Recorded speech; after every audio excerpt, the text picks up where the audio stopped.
Hello and good morning to, well, maybe not morning. Hello and good midday to you. Welcome to the 13th weekly Canadian Highlander Discord Xmage tournament. Still a bit of a mouthful. I really need to, settle on a better name. Regardless, nobody is here yet except for, Mages. Mages has just joined.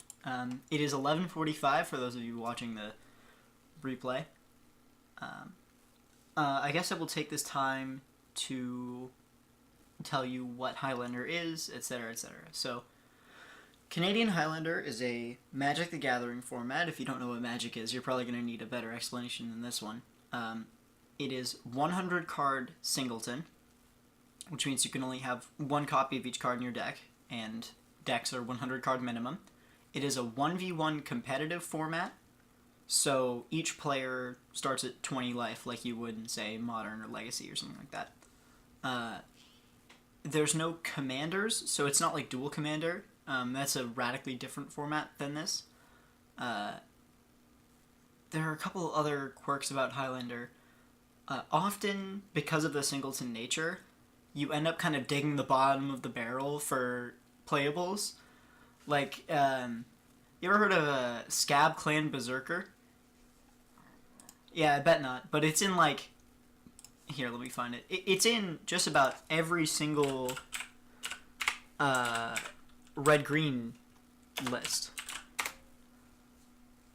Or every single, mono-red list. Let me pull up. Here we go. Here, yep. What? I'm running right now. That gonna work? Yeah, there you go. This gets played in, most mono-red lists. As well as many red X aggro lists. So that's one of the really cool things about Highlander, and one of the reasons that I love it so much and people love it so much is that you get to play a lot of these cards that otherwise wouldn't be playable, right? Because in a four card maximum 60 card format, you're playing 12 play sets typically of your business cards. That is cards that give them the business. In Highlander, you don't really get that luxury, so you like I said, you kind of have to dig around to find some playables, and that means that sometimes you come up with some really, really cool cards. However, it is an eternal ban list format, which means you can play cards from all of Magic history with no ban list except for Shahrazad and Silver Border cards. The other thing is, because it's an eternal format, we need some way to control the power in the format. Legacy has a ban list, Vintage has a restricted list, Highlander uses a points list. So, cards have a certain number of points. For example, say, Demonic Tutor. Oh god, I need to spell demonic. Sure, that should be fine. Demonic Tutor. There we go. Please? Alright. Demonic Tutor is 4 points. You get 10 total for a 100 card deck. Tutors are extremely powerful in singleton formats. So if you've ever played, any iteration of Commander, say, you'll know that tutors are way more powerful because they're essentially a second copy of that card in your deck. So Demonic Tutor is 4 points, Ancestral Recall is 7 points, Black Lotus is 7 points, Treasure Cruise is 1 point, Jite is 2 points, is Jite 2 points? Jite is 2 points. Somebody help me out here. Jite is very much 2 points. Yeah, alright. Just wanted to check.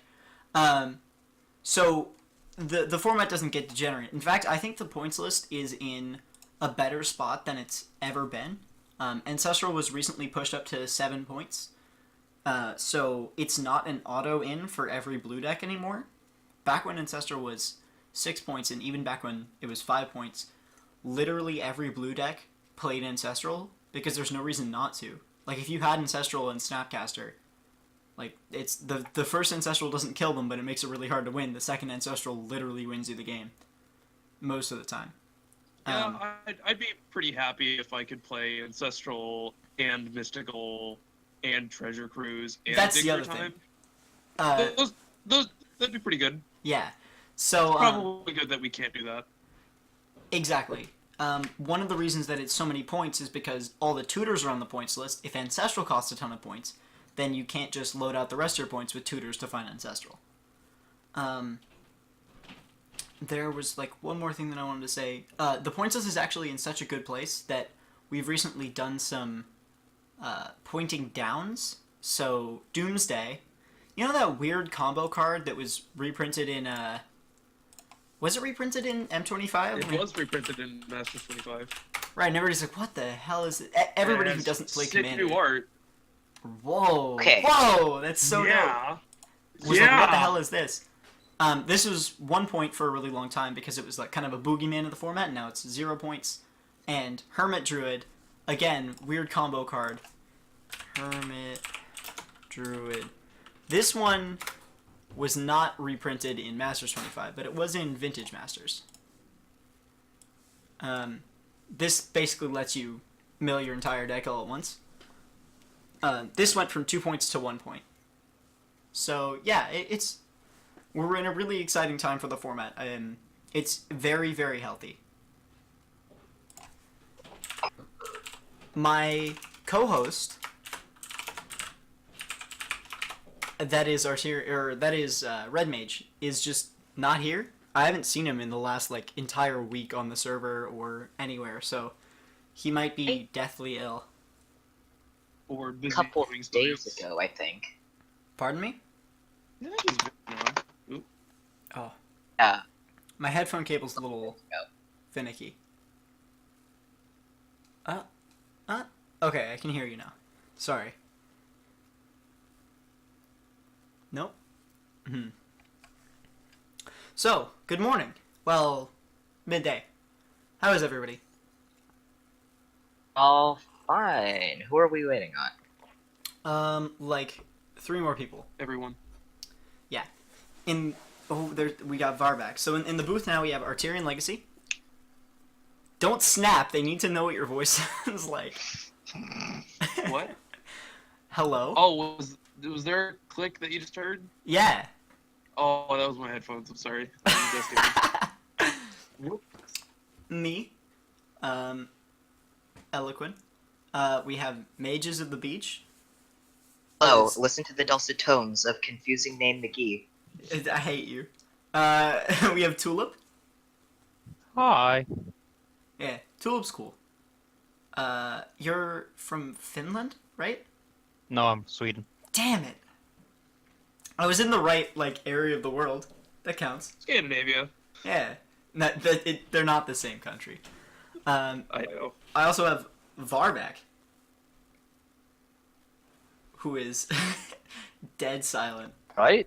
Oh wait, no, I'm wrong. I was thinking of something else. Hello. I was thinking about Switzerland. That's what I was thinking of. Ah. Neutral country, surrounded by mountains. Many people think Switzerland is a blue aligned state. False. So many mountains there. Red aligned state. For sure. Many Magic players wonder about the alignment of certain countries. Yeah. I've got my cup of coffee with me. You're waiting for a few more people. Are you guys... Oh! There was one other thing I wanted to mention. I'll mention it at the end as well. There is a league running kind of adjacent to this tournament, but not like at the same time. It's being put on by another person in the server, Liquid Elf, who is in the GMT time zone, which makes it relatively difficult to come to this tournament. He's running a league, which means that you sign up and then you get your games, and you have a period of time to organize to play those games. So it's not like you have to turn up at a certain time and play all your games all at once. So if you want to play in that league, completely free to enter. I understand. Yeah, you can go talk to Liquid on the Canadian Highlander Discord server. I will try to find a sign-up link. It's done on Challenge. If you don't have an account on that yet, you're going to need to get one of those. But yeah, go sign up to that. It's going to be a ton of fun. And I'm going to get to play in it. I'm very excited. Yeah, the registration ends very soon, actually. Mm-hmm. It's tonight, I yeah. believe it's tonight at midnight GMT. Right, which is Yeah, so it's 7 East and 4 o'clock. So yeah, Or- it's An hour, I think. it's not a in an few hour. hours. It's only No, like it's- 3. it's 2 like hours 4 after the 2 tournament hours. ends. So Yeah. Okay. he'll probably grant you a little bit of clemency if you still want to get in. Also, he'll probably be asleep. Almost definitely, yeah. So, Scotland's a dark place. probably fine. We're waiting for TV's very own, I think. I'm gonna ping him. Oh. There we go. I pinged him. What have you guys been up to in terms of Highlander recently? Build any new cool Pepperoni. brews? I went back to the old horse. Been playing Maverick again. I forgot how much I like this deck. Yeah, well, tell us about Maverick. What is that deck? So, I got the idea from the Legacy deck, which is a 4-color deck that runs like Deathrite Shaman. It runs why can't I think? Default? We're looking at a picture of Hermit Druid right now. What's kind of the hallmark card of Maverick? If you're going like legacy flavor, it's usually either Knight of the Reliquary, Gadokteek. They're usually in some flavor of Abzan with some other general things like that. Thoughtseize and things like that. If you're looking at the legacy flavor, I imagine the Highlander flavor runs like the similar, slightly aggro, mid-rangey hate bears kind of thing, but in Abzan colors, I would think. That's really interesting, actually. Yeah, I've always wanted to make this sort of like toolbox hate bears deck that actually wins games, and Maverick kind of sounds like it. Yeah, Maverick also generally includes things like Green Sun Zenith. At least if you're looking at the Legacy flavor, an entire Green Sun Zenith package. So at least in Legacy anyway, it has a pile of 1-ofs that are just silver bullets in the main deck anyway, and it only needs 1 or 2 of those in the sideboard because they run for Green Sun Zenith. So if you're trying to do a Highlander flavor, you're going to at least have some flavor of Green Sun Zenith package that you're actually able to play more silver bullets. Alright, That's what I'm saying. You're able to play more silver bullets just based on how the format actually functionally works. Yeah, so you're right on like the sort of aggro mid-rangey Abzan hate bears. So it also has a blue splash because it lets us play things like Leovold. It's mostly just Leovold.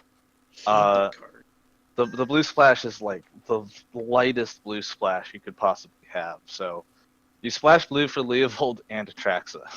Get Leo out of here. Atraxa turns out might just be the best card in the deck.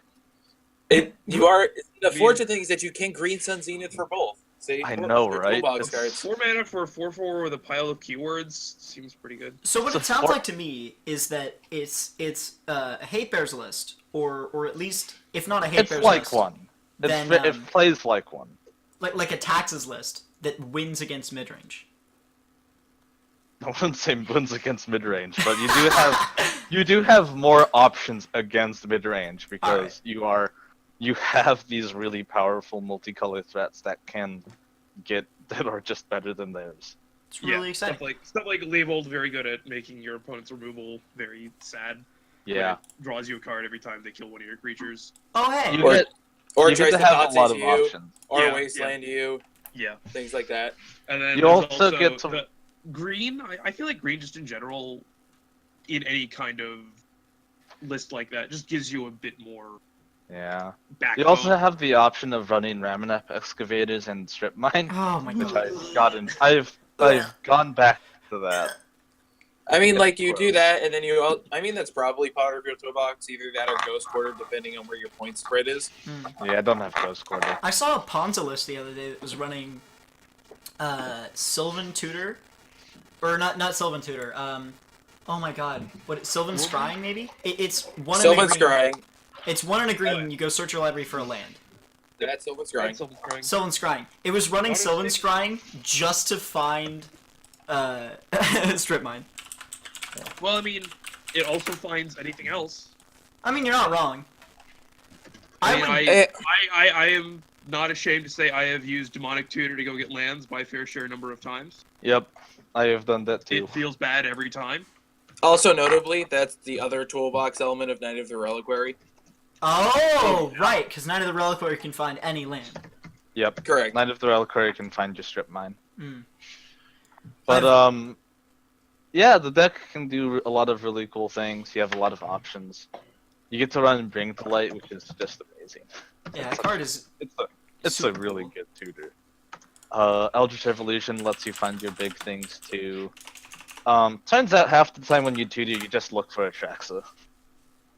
That's fair. It's a better Baneslayer Angel that you can Green Sun for.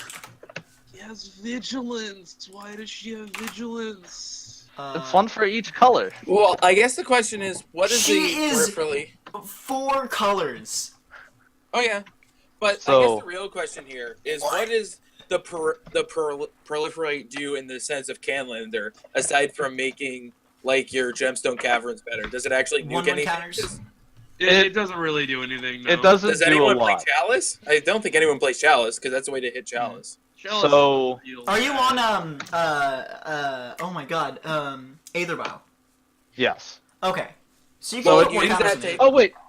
No, I took Aether Vial out actually. Oh wow, alright. I was gonna say like, because Atraxa is generally like if you're playing in Legacy, Nick Fit against Death and Taxes or Nick Fit against any Vial deck, you use that as the counter to the Vial because then you just take it up to 4, Yeah. and then they can't do anything about Oh, it. that's So- brutal!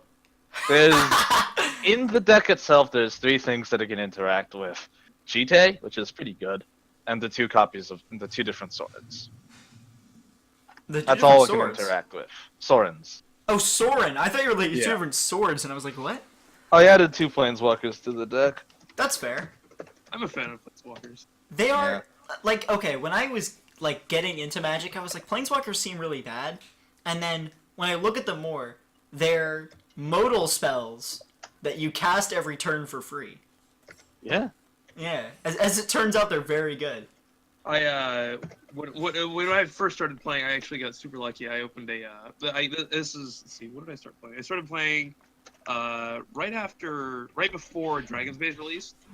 And when Oh, we were first hey, getting me our too. Cards with some friends. When we were first getting some cards with our friends, we traded a couple of packs. Someone got some Gate Crash. I opened Gideon, Champion of Justice. That Hey. card is not great, No. but I love it, and I tried playing it as much as I could. Yeah, no, There was you know what's funny?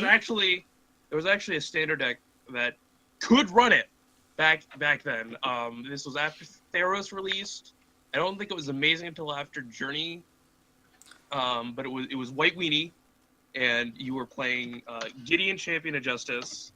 One of the Pegasus. There was a Pegasus. Loyal Pegasus. One white. Not Loyal Pegasus. The other one? Oh! The one that when it attacks, you can give a human flying. Yeah. That So card you is animate really Gideon good. and then you attack and give him flying. Oh! Yeah, you know what's It was funny? great. I was playing around RTR. I played through RTR, and then Theros, and then... what was the set after Theros? Was it Innistrad or Time Spiral? Whoa, man, that's like 2000 After Theros, Time Spiral. Khans. Khans Yeah, was after after Theros. Yeah. Regardless, Yeah, I after Theros. I quit at the end of Theros because I didn't have the time in my schedule, and then I started playing again around Battle for Zendikar, and the first pack I opened had the 2 white Gideon in it. Battle for Zendikar, by the way, terrible set to come back to. That is. I mean, like, it's at least that Gideon's actually playable in the other Gideon's formats. real good. I'm pretty sure Battle for Zendikar is one of the worst blocks. Not playing that. I game, don't think it's as surprisingly. bad. That standard format was really awful, is the problem. That's it had fair, this yeah. issue Oh, that you yeah, had with to all run the like 4 4-color decks colors, running basically, around, in order yeah. to achieve anything. But the Yeah. set itself, like, the limited format was decent. It had this big issue that... Excuse me? Did you play that limited format? Yeah, I loved it. Oh, The game it was great. fine. Oh. It had this problem that you couldn't play green, but like after you have like figured out that you can't play green, like the format was fine. The decks that you could run were really fun. It was it asked you interesting drafting questions. Also, the Gatewatch battle for Zendikar was actually just solid. Like it had no problem, Yeah, I no really get glaring what you could problems. say. Yeah, and then like that's still part of the block though. You can't just say, "Oh yeah, this block was awful," and then like half of the draft format. You're okay. You know what? But, like, Before not I for the stab game my itself. co-host, we better get this thing started. Alright, I'm gonna Alright. drop stuff, the matches in the chat. Here goes. Good luck, everybody. I have two co-hosts with me this week. The Red Mage. Hey, You're here. I didn't expect you to be here. I didn't say I wouldn't be. No, you didn't say you wouldn't be, but I have not seen you like on the Discord all week. That's true. I've been busy with work. Fair enough. We also have Coinman, who was here maybe, was it 1 week or 2 weeks ago? 2 or something. Something like that. Sure. Who has done commentary for us before and who is a lovely commentary friend. Alright, we're let me sort by name, game type, going up. There it is. Which game do you guys want to watch first? What games do we have? Oh god, let me, oh, no, that's not what I want. Here, okay. We have Espero on Jeskai Midrange versus Varvac on Maverick, which he talked about a little bit. We have, oh god, I didn't expect you to ask me this question. We have Mr. Tulip on Gruul Aggro versus Mages of the Beach on MonoB ANT, which he's a list he's been on for a while. And Right. Artirian Legacy versus TV's very own. Artirian is on Grixis Control and TV's very own is on Sandy B. Oh, we have somebody finally on Sandra Bullock. I think I like watching that. It's a deck Alright, that has been historic in how the format has come up, and we haven't seen anybody run it in this bracket yet. So that sounds pretty spicy. Yeah, TV's very own ran it before. Oh god, that's not what I wanted to do. TV's very own ran it before you started commentating, but he hasn't played in a very long time. I see. Let me get. Well, he has a pretty pattern Rector hand with Isolated Chapel, Savannah, and Brushland has his land, accompanied by Green Sun Zenith, Survival of the Fittest, Ravenlark, and both Academy Rector and Hulk in hand. Whoa. Whoa. Does he not have flash? He does not have a flash yet. I don't think he's running Flash in the list. I actually couldn't tell because No, he he's signed up. running both Hulk and Survival, which means he does not have enough points. For Okay, also then he Flash. doesn't have flash then. Yeah. Yeah. No, So this he list just gets has an Protean extra. Hulk. This list gets a Protean Hulk in play using Pattern of Rebirth. Right. Okay. Yeah. So that's how this deck operates. So does it run similar to like? So it just uses Pattern of Rebirth as essentially a value card and something you can sacrifice. Well, yeah, basically the way that you get Pattern of Rebirth in plays Academy Rector. yeah. So So you get your Academy Rector in play, and that you engineer some accident for your Academy Rector that causes Pattern of Rebirth to pop out. Then you engineer some other accident for the creature that is wearing the Pattern of Rebirth, and that means that it's suddenly Protean Hulk. Or Well, I guess because the reason why I was asking is because Protean Hulk is in hand right now, and unless is he an Abzan or just strictly Selesnya? I believe he's in Abzan. Okay. Yeah, no, he's in Abzan. He has an Isolated Chapel in play. No, Protean Hulk being in hand is definitely a problem. I think he would rather that be in the deck. The other thing is Revelark being in hand is a serious problem. Yeah, that's what I'm saying. Is most of the things in his hand he really has no business wanting in hand. Oh no, Which is why I agree. was most curious here. Artirian miscalculated with this counter magic. He condescended on 1, forgetting that TV's very own had a Dryad Arbor up. I'm pretty sure he really wanted to counter Survival of the Fittest. Oh, I think that he thought that Dryad Arbor was summoning sick. I would have to imagine. Maybe Fair that enough. was the problem. So I think there also is like the really arbitrary thought where he doesn't want him to survival this turn and he may have something else in hand to get rid of it fair enough. because this cuts off. He has a doing Cyclonic. anything. He's in blue-red. I don't know that there's many ways to get rid of an enchantment in those colors. Cyclonic Rift. Yeah. which is in hand.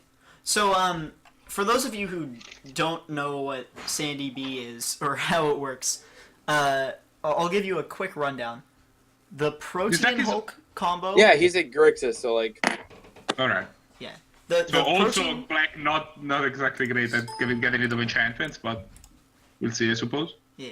The Protean Hulk combo, when it dies, you can search your library for any number of creature cards at total converted mana cost 6 or less and put them onto the battlefield. Then you shuffle your library. The Protean Hulk combo is long and complicated, but it involves Revelark and a body double and whatever. Regardless, There's you end up multiple loops you can do. Right. Like, you end up winning the game. Right? Is Yeah. the end statement. The level 0 solution is that you can just go find some sort of variation of the Melira combo, because like those, like you can engineer. Right. No, Exactly. it's like you can get exactly like, you can get Melira just, because Lina it's. and Red You can Cap, get right? exactly the Melira combo. You can get Kitchen Finks, Melira, and a Sack Outlet with the 6 CMC. Right? Well, or you can get Madcap, and presumably you already have a sack outlet because this Protean Hulk needed to die in some. Yeah, that's what I'm saying. Is Right. that was the one that I was talking about primarily? Is that you can just madcap them to death. Yeah, but on the other hand, there are also like several loops depending on what is your hand and what is your graveyard that you can do using Revelark and Body Double. Right. And the Karmic Guide is another card that is part usually of the engine that allow you to win the game from different positions just to have all the pieces they want. Or maybe you expect your opponent, for example, to have interaction in their hands, so you don't want to just go for it because maybe you go for the combo and then they just bolt one of the key pieces at a reasonable time, and suddenly, well, If Yeah. if you guys are anything. interested, I do have a list of Protean Hulk combos by color. I can post that in the Discord if you want to take a look at that. I would love to sure. potentially after this game. So the other components of Sandy B or Pattern Rector is this card Academy Rector, which is a 4-mana 1/2, and when it dies, you can exile it from your graveyard, which is like an old mechanic that's garbage and whatever. But it basically means you can't recur it. You search your library for an enchantment card and put it onto the battlefield, and then shuffle your library. So you tutor an enchantment onto the battlefield, and what you tutor onto the battlefield is Pattern of Rebirth, which I will get. Well, usually. Yeah, I don't know most if of this the time. plays I mean, some like- other spies, but like you can do worse than Pattern of Rebirth. You can, I was gonna say like you can Flash be like, Rector into oh, Omni is pretty good. So like yeah, or sometimes just a cruel reality happens. Right. So, oh, excuse me. Pattern of Rebirth is 3 and a black, 3 and a green for a creature enchantment, and when an enchanted creature dies, you can search your library for a creature card and put that into play. If the player does, he or she then suffers the library. Whatever. So you Pattern of Rebirth onto the Hulk, right? Or no, you Pattern of Rebirth onto something else you have on the battlefield, one of your mana dorks. You sacrifice the mana dork. You go and get Hulk. You sacrifice Hulk and you win the game. In some way, of Right. which there are many. So it's a non-blue combo deck. The reason it's named Sandy B or Sandra Bullock is because Sandra Bullock was in, I believe, one or multiple movies where she was always the bridesmaid but never the bride. And Sandy B, Pattern Rector, has a sordid history of taking second place in Highlander tournaments. So I think Artirian skipped the land drop here, which can't be great for him. no, He's stuck on 2 mana and the Maze of Ith. The opponent has an active survival of the fittest, which is going to find. He already pitched the Protean Hulk to get this Viscerous here. right. So I don't think this game is panning out very well for Artirian Legacy, is what I'm trying to say. no. He's chilling on a hand that is. He has counterspell. Exactly. This Academy Rector is getting counterspelled. Yeah, sure. And he's still chilling on Force of Will, Cyclonic Rift, Counterflux, Fatal Push, and an Ancestral Vision, which he hasn't found a spot to suspend yet. It's still not great. Like, Right. What Artirian really wants to do is hit lands at this point.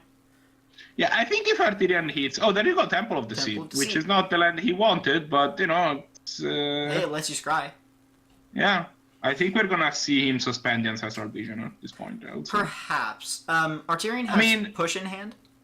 There also is the thought to keep it. Yeah, but he can cast the push, and he's gonna be able to have Force of Will regardless of whether... He cannot cast the push right now. He doesn't have black. Yeah, exactly. Right. So I think we're gonna see him hold Force of Will, and then it doesn't matter. If you're holding just Force of Will, it doesn't matter if you have one mana. Personally, I probably wouldn't actually do the Ancestral Vision because you also want to have Cyclonic Rift off. Or he may do it because at least I would leave Ancestral Vision for pitching to Rift.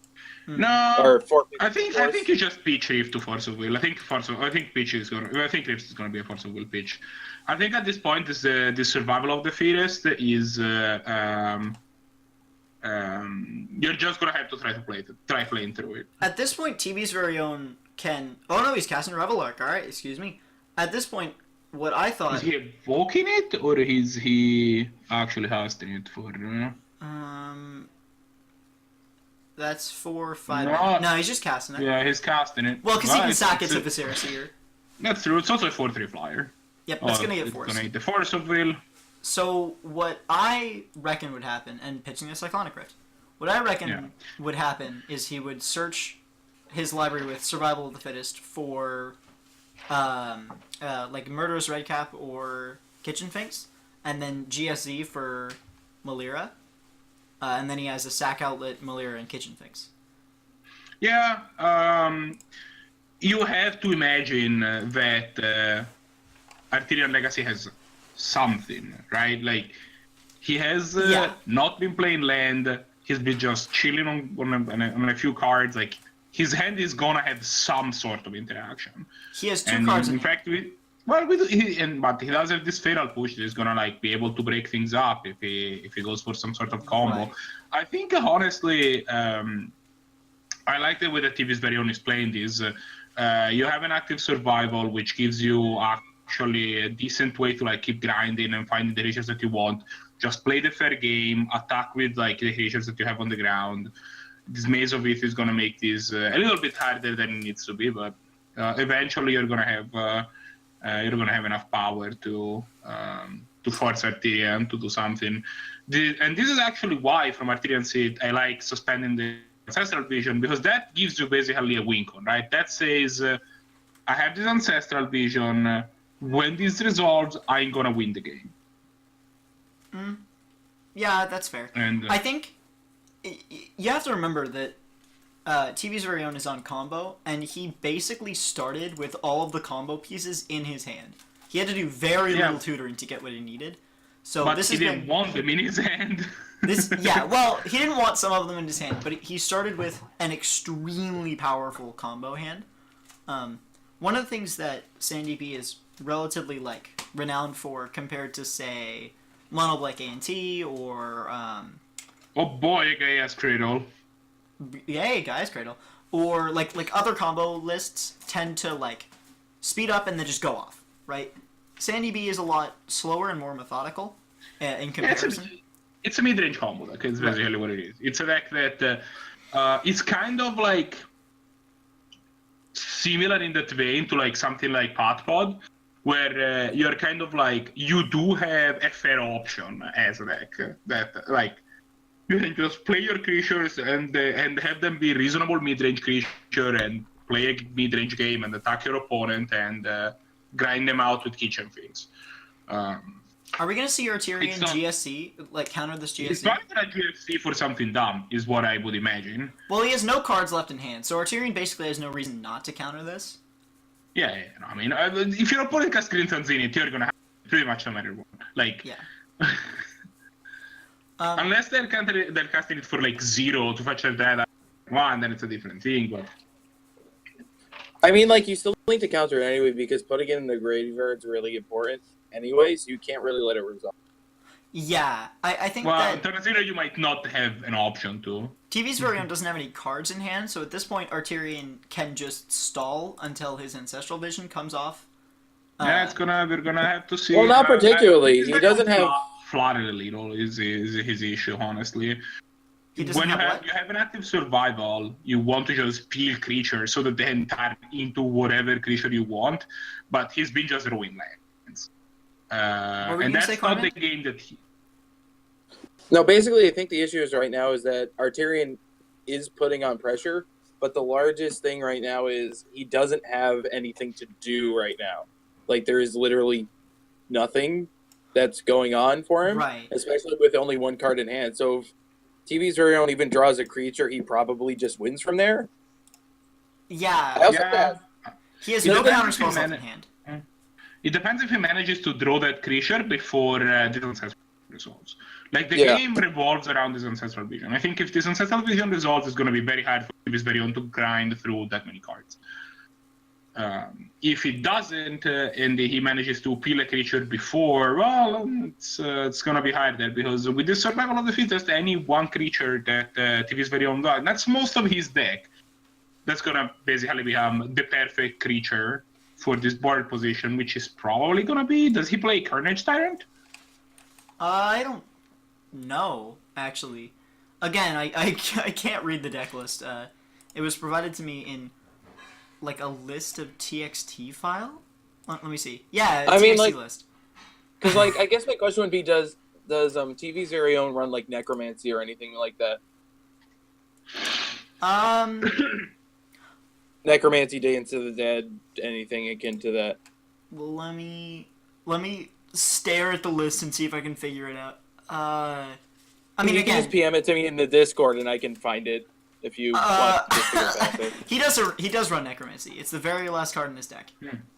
Okay, because that's an out right now. It's just having a Necromancy. Yeah, right. Necromancy Hulk, get in there. Yeah, but also, like, you can also just draw any creature. Like, with this board, you can go draw any creature, transmute for some gigantic hard-to-answer monster, or even just, like, does he have Craterhoof Behemoth? You can just find that and then just win on the spot. Well, maybe if the game is still working. Could you go check what's happening for a second? Yeah, sure. I'll go see what's going on. Yeah. Yeah, because it looks like TV's very own is cleaning up. This is a really interesting game, because combo is not typically favored against control. Like, typically control has enough of the correct answers to make it happen. I think it really depends. Like, if you're playing against, like, the Doomsday list that I have or anything similar to that, where that combo can just sit around for a while. So if control isn't even doing anything, or they tap out to do something, then they just lose because you happen to have your own force of will. So I think it's like this more flavor fast combo, or even MonoB ANT that's where you end up more problematic, since they can't really support themselves very well. Or at I all. would think. Yeah. So I think, like, at this point, it's just a matter of who. Yes. So TV's very own got disconnected, and Xmage is refusing to let him back into the game. They are hesitant to restart Xmage completely because he's afraid that the game will be completely gone when he comes back. But I'm gonna tell them to just try doing that because they can't proceed from where they're at. Yeah. See if TV's very own... Has he tried restarting Xmage yet? He hasn't yet. Yeah. Get him to do that before Artirian does, because as long as one person's left in the game, it should say. I see. Okay. Yeah, as long as one person's left, it knows. Yeah. There are basically 3 different kinds of flavor of combo in Highlander. There's sort of like combo control, so things like High Tide or Doomsday. Scape Shift. Yeah, where you last a long enough time and then boom, you just win the game. There are control lists with a combo finish, which doesn't really count. There's like this sort of mid-rangey control like this, or I guess Storm maybe? No, Storm's more I wouldn't say explosive. Storm. Storm's No, a little yeah. bit too fast. And then there's for explosive that. combo. So things like Tin Black Fins, MonoB ANT, Storm, you know. All these like famous bullshit combo lists where you're just like, oh, what was I supposed to do? So I guess the question would be, since we're on this, if we have this hypothetical hierarchy, where does Gitrog combo fit into this? Ooh, good question. I don't know how Gitrog combo plays out. Because I think it would be closer to slow combo. Gitrock is very expensive, yeah? It's 5, but I mean, I posted the list a while ago. But either way, yeah, it costs 5. But once you get there, the best, of course, you're in greens. You have ramps. You probably can get Gitrock turn 3. You're Turn expecting 3 to and then hard turn cast 4 Gitrock, right? You're not Oh cheating yeah, this guy there's out. no. I mean, like you run necromancy, so you can do some loops. Let me just check. Yeah. I would say Gitrog is more of a slow combo, because you are expecting to hard cast something that costs 5 CMT. Alright, so it looks like they restarting everything did not work. Ah, disappointing. So, yeah, we might have to have them start a new game from scratch. Alright, let me pop into the chat and talk to him for a second. Okay, let's see. We will hold the fort. Let's see what's happening. Are we still watching the same game and trying to fill the void? Okay. Yeah, if you want, we can look at the fancy list I posted in the Discord of the ult combos. What we can do actually. We'll be right back. Hey guys, how's it going? I broke it. Well, no, it just broke. Yeah, that sounds like Xmage. So we basically have 2 options at this point. Either you can take a tie or a draw in this game, if you'd like. You guys can decide unilaterally across yourselves to give the win to one of you two, or you can restart the whole match. I have no issues with starting the match over. Yeah, I can start the match over. Okay. It was a pretty tight game at that point. Would you like to call this one a draw, and then you guys can continue with the rest of your 3 games? Will that be better for you for time? No, absolutely not. Like, don't worry about the timing at all. Let's start a new series. I'd rather just start the match over completely. Yeah. All right then. So you guys can restart the match, and we will continue to watch you. All right. The difference between this list is that are you back? Yes, I'm back. They have So they have decided to restart the whole match. Yeah, which is disappointing, but is what it is. yeah. At the very least, the game was close, so like it's not like we're telling somebody, Yeah. oh, we're going to lose this game that you were almost certainly going to win. They were worried about time. They were like, "Oh, what time's gonna work better for you?" I'm like, "Come on, don't worry about that." Oh, look at that! It's so broken. It has here. Let me. Oh. Is Xmage super broken? Artirian Legacy and TV's Very Own are playing a Canadian Highlander 2-player duel, while TV's Very Own is hosting a Canadian Highlander 2-player duel at the same time. What is this? Oh my god. Yeah, turns out Xmage is a bad program. It's not bad, it's just not good. Maybe we could try running on like cockatrice. Perhaps. I don't know. Yeah, I think it's nice having Rules enforcement. access to rules enforcement because of considering we're in a tournament. I ended up watching the wrong one. It's the one that where It's the TV's Very Own serious is one. the Here we go. Here's what I'm gonna say about Cockatrice. I've never had my deck break on Cockatrice to the point where it has become unplayable. That has happened to me a couple times on Xmage. Yeah. Yeah, so... Alright, so we are looking at TV's Very Own weekly hand Xmage problem. of Orberg, Tomb of Yawgmoth, Either Vial, 2 Mana Dorks, Eldritch Evolution, Reclamation Sage, and Light and Tutor, no other land. So this Orberg is the only land that he has access to. Yep. And Artirian Legacy, on the other hand, is looking at the hand that is a little bit more normal. He opts to open with the Badlands into Thoughtseize. He's chilling on 4 more lands and the counterpulls. Including What do you think he's going to take with Thoughtseize? Could be anything. Probably Eldritch Evolution. No way, really? Yeah. Yeah, I mean... This is a weaker hand for TV's Very Own. I guess you can also take one of the elves, because that limits the mana that he's going to be able to produce. Well, he can't cast either. Considering he only has 1 land. The only way you can get either of the elves is by either vial. Either Vial. Yeah, I know, but... I mean, That the other means thing that is, if he doesn't draw lands, he's gonna be capped at 2 mana instead of 3. Artirian is sitting on 4 lands in hand and a counterflux. It's regrettable for him that he doesn't Yeah. have interaction with the other elf. I think if he had the Fatal Push in hand, this game would be over. He takes the EDE. That's fair. And we're gonna pass back over to TV Zurion. So a different tack with combo versus control. Artirian is sort of going relatively slow. Oh, that is unfortunate for Artirian that TV Zurion finds the land. Now he can go. Yeah, I was Yeah. gonna say Yeah. your options were, at least on the Thoughtseize, because of just how mana bases work here, was either the Eldritch Evolution or the Enlightened Tutor. Because now he can go Mana Dork into end of turn Enlightened Tutor, and then get Survival, and then just get on with it, right? I mean, he could go Llanowar Elves, Flash in Elvish Mystic, Enlightened Tutor, Pattern of Rebirth. He can't do he can't flash in the Elvish Mystic. Well, Okay. he Hey, stopped though. Well, I don't know that he Or- missed up, but he won't be able to cast Tutor Enlightened because Tutor. he doesn't have access to white mana. Right, Because- but he yeah, can Flash in the because Elvish of his Mystic power. with either Val. Yeah. Okay. Yeah, I was just saying, just based on the way that mana worked, it would have been better to use Vial to put in the Elvish Mystic, but leave up the Enlightened Tutor so you can play it next turn and have 3 mana, so that you are able to both activate the Survival and do things on 2, so you're able to get a 2 with Survival with the Reclamation Stage. Yeah, I don't know if survival is this much on TV's very own mind. We'll see. We're gonna see what's happening. We're gonna see what ends up happening.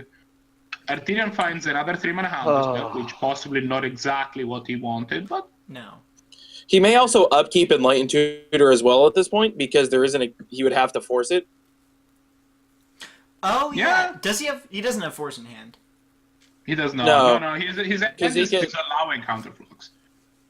Okay. Right. This doesn't match super poorly against. Doesn't match very poorly against survival of the field. It's still a card advantage play if you disallow the trigger. Like they're still in 1-for-1 with the card that was discarded.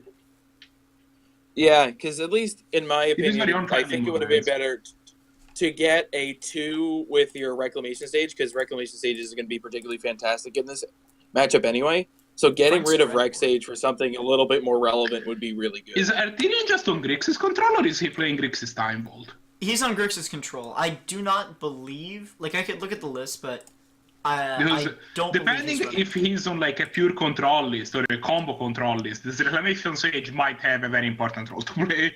He is not running Time Vault. This is pure Grixis Control. Does he have 'Cause I think- Painter Grindstone? Let me take a look, but I don't think so. I think it's at the point where he just doesn't know, because He's- neither party, he doesn't have enough information to know that, if you get what I'm trying to say. Yeah, Right. it's a meta call. If I am seeing Grixis land, I am probably assuming that my opponent is looking to win with Vault Key or the Painter Stone. Yeah, it looks like Artirian's main win cons are Cruel Ultimatum, and then a bunch of Planeswalkers. So I guess Okay. my question here is, does he not have an Underground Sea? He might not. I don't know. Because you would have countered the Enlightened Tutor, because you know what he's getting. No. You never counter the Enlightened Tutor, right? You always counter the... Like, you let the Enlightened Tutor resolve, because then you're 2-for-1 in your opponent. Well, Tutor no. is, Well, no, the Oh. reason why you would do that is because contextually you know exactly what's in his hand, and and you know the Rec Sage bricks, right? Yeah, So you know the but Rec Sage does you so-called would still nothing. rather have let your opponent card disadvantage themselves. Yeah, if Like, Artirian can I guarantee... would rather the 11 to the resolve and then deny my opponent basically their draw, because they're gonna draw the 11 tutor card and then counter their card, and that means that my opponent essentially 2-for-1 themselves, because they're trading their draw and the enlightened tutor for my counters. Finds they're also- Watery Grave? So that means he doesn't have an Underground Sea. Maybe he does not have an under. He has an Underground Sea in hand. Oh, okay. Unfortunate. There you go. Because, like, at least for me personally, I wouldn't have done it that way, because then it would bait the situation where they may not think you have another counter spell, so they're more likely to play into whatever else you have. At least for me personally, that would be the thought that I would have. I think that if he, I think that like that's cute, but a card is so much value. Like I would always rather I will take one card worth of value over mind games every single time.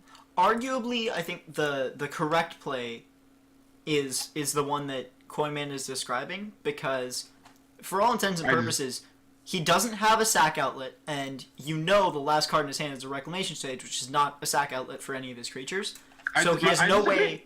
He has no way to crack a Pattern of Rebirth. What you're really worried about is him getting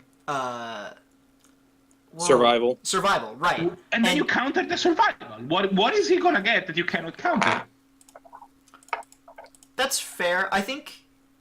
Yeah, I don't know. Like that is my question. Like, Brutal. is he gonna find something that the cards in your hand cannot answer, that the enlightened that the cards in your hand that could answer the enlightened tutor cannot answer?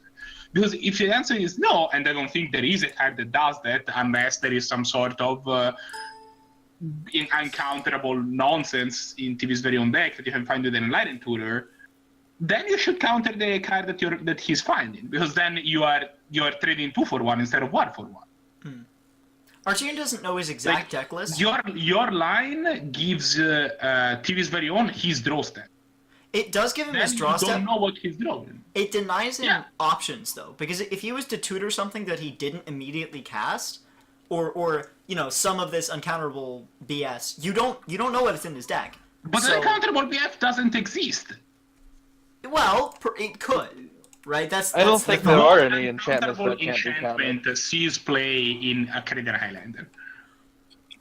So I guess the crux of this whole argument here is he should have done a line where he used the Enlightened Tutor at a time where it was uncounterable, or at least play the force check instead of waiting as long as he did.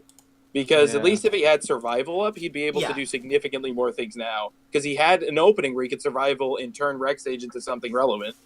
And right? Yeah, my answer is that I think that if you're Artirian Legacy, you are never not going to have counterspell up for the remainder of the game. Does he just have like a mid-range 4-drop to get off it, to play off Aether Vial? No, he has it explicitly for Rector, because now he can just get Rector and... Oh. It's gonna get snared, sadly. Artirian's at 8, though. Like, if he has finds... had 2 Toxic Deluge again away his mana dogs. But he said his Dreadboard disallow. I think Artirian is... I don't think it's gonna be very hard for Artirian to lose this game. Yeah. He does only have 2 cards in hand, which is not a great place to be for a control deck. Yeah, but they're great. Yeah, he's spell snaring the Demonic Tutor, and there's not really anything TV's very own could do. Yeah. The only thing that TV's very own is happy about is that Reclamation Sage is a May, so he doesn't have to break his own Aether Vial if he finds it out. I'm pretty sure if he casts Rex Sage, it's just gonna get Dreadboard. Like, there's no reason that it wouldn't get Dreadboard. I mean, there is, which is maybe Artirian Legacy finds a Snapcaster Mage of some sort in the meantime, and then he's just Finds gonna rely Wasteland. on blocking. Oh! Finds Wasteland! That's brutal! No, yeah, that's game. Goodbye, White! Wow! Yeah. That's awful. Why aren't control decks running more land destruction? I guess because they're so land greedy anyway. That's fair enough. Did you know that there is this card called Cavern of Souls, and if you're running a control deck and your opponent sticks it, you just lose the game? Oh, really? I didn't know that, considering I run Cavern of Souls in, like, 12 decks. Like, I'm not That disagreeing is why control runs for land distraction. Like, I'm not in disagreement that you most definitely run, like, or Wasteland and Ghost Quarter. But, like, apart from that, you don't really want anything else aside from that, just because you're so mana hungry. Fulminator? Losing your own Not land. even, honestly. I think at in a control deck, the first land that you run, the first land destruction land that you run, is Oh, and is what? Field of Ruin. Oh my god. Yes, Field of Ruin, yeah, that makes sense. But Because it's not card disadvantage for you. You're getting to replace. The problem with Ghost Quarter is that you run it, but it's a land that costs you a land and control decks want to develop their mana. Field of Ruin doesn't have that problem. So Field of Ruin is the first land that you do. Well, okay. Nowadays, the main way to answer Haven of Souls that control decks have... This is Artirian plus Legacy's one. DT, by the way. Yeah. I don't know what's in his deck, but I would probably get some kind of threat to close this game out. Yeah. I'm not even sure I would cast DT at this point. Well, if you have Ancestral Recall, that's what you get. I was gonna say you're at the point where you actually know exactly what's in his hand because He gets so much JTMS, stuff that's off the fair. top. All right, That's that's fair. I mean, if you have some sort of good draw spell, that's what I would get. If you have like Treasure Cruise, for example, or Dig Through Time, Yeah. that's the head I would get because it allows you to like pull ahead. And I don't think you care about what type of resources you had. You just want to have more than your opponent. That said, yeah, I mean, Jace the Mind Sculptor is kind of in that vein, but I'm not sure I would even play Jace. Like, I think it's too expensive to just safely play at this point. He only has 5 mana. I mean, he's at the I point just where I guess you just have to leave up. If he rips another land, he's fine. Yeah, But I mean, like, Yeah. he can Or just no, he leave can- up counter magic until he rips another land, though, right? Like, there's no reason why he has to play this immediately. Yeah, but then I don't like finding the Jace the Mind Sculptor.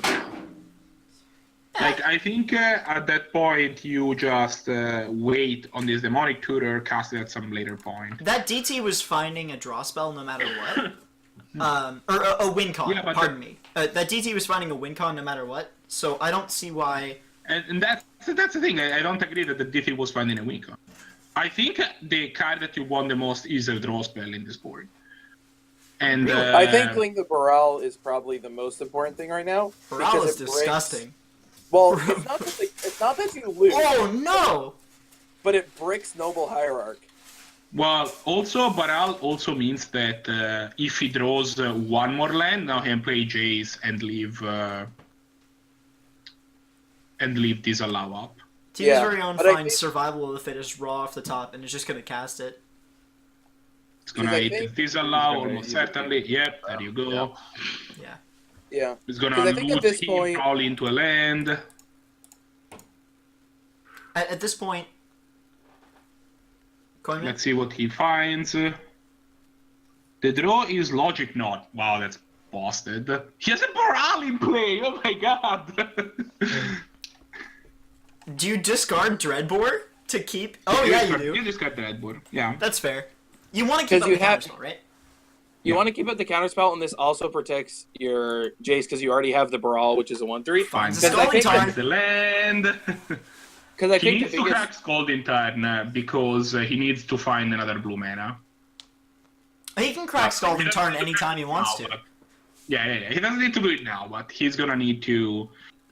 He's gonna need to find the blue source with this Golden Tarn. He Doesn't can't he- just stop it to Urberg. I guess he does have a Volk, so he should be fine. Yeah. Because there is a very small concern right now where TV's very own could just play enough things and beat in on him because he's only at 8. Yeah, this Brawl is really important because it is a creature, right? I mean, I- not only is I Brawl do not nuts... agree with Fate Sealing with Jace the Mind Sculptor. No, you need cards because you. Yeah. He needed to brainstorm there. I disagree Yeah. with this Fate Seal. Yeah, Yeah, because you're at the point where you still can. The guy can be like, okay, I'm just gonna play a higher density of creatures than you have counter spells. What do you do? The And I game is kill not you. over. That's simply what it is. This game is not over, which means you need to brainstorm. yeah. I think that insulating the Jace by taking it up to 5 is a fair enough play. If he has Logic Knot in hand and he knows TV's very own only has one card in hand, and he I knows also that... actually dislike cracking this fetchland at end of turn. You have no Yeah, reason you- to go pens down. No, you also want it because for brainstorm, like Yeah, You have also that, brainstorm. but like honestly, you also have no reason to go pens down. Like you Taking can it just up at this point, I don't agree with taking Jace up now. I think taking it up first turn is a defensible play because, you know... your opponent has a noble hierarchy in play that you can block with your Baral. Just brainstorm. I think that it is at least a defensible He's play attacking. to say... No, okay. I was gonna say the first one, like I agree, the first one's probably fine, like that makes sense. But but after that, it really no. Yeah. After that, I think mean, it's... I think that with this board, like, your opponent is playing Abzan, he's not gonna have haste creatures. I think with this board, you probably just... I think I would have brainstormed immediately, Cabal but Therapy. even then, I can understand maybe the first Fate Seal. But I think that he's just trying to close the game. That's what he's trying to do. But I think that you just close the game by just having 5 cards in hand, and then your opponent dies. Cabal Therapy is a really unfortunate card for Artirian here, because if he doesn't counter it, then TV Zerain can just sacrifice Noble Hierarch and take his last counterspell.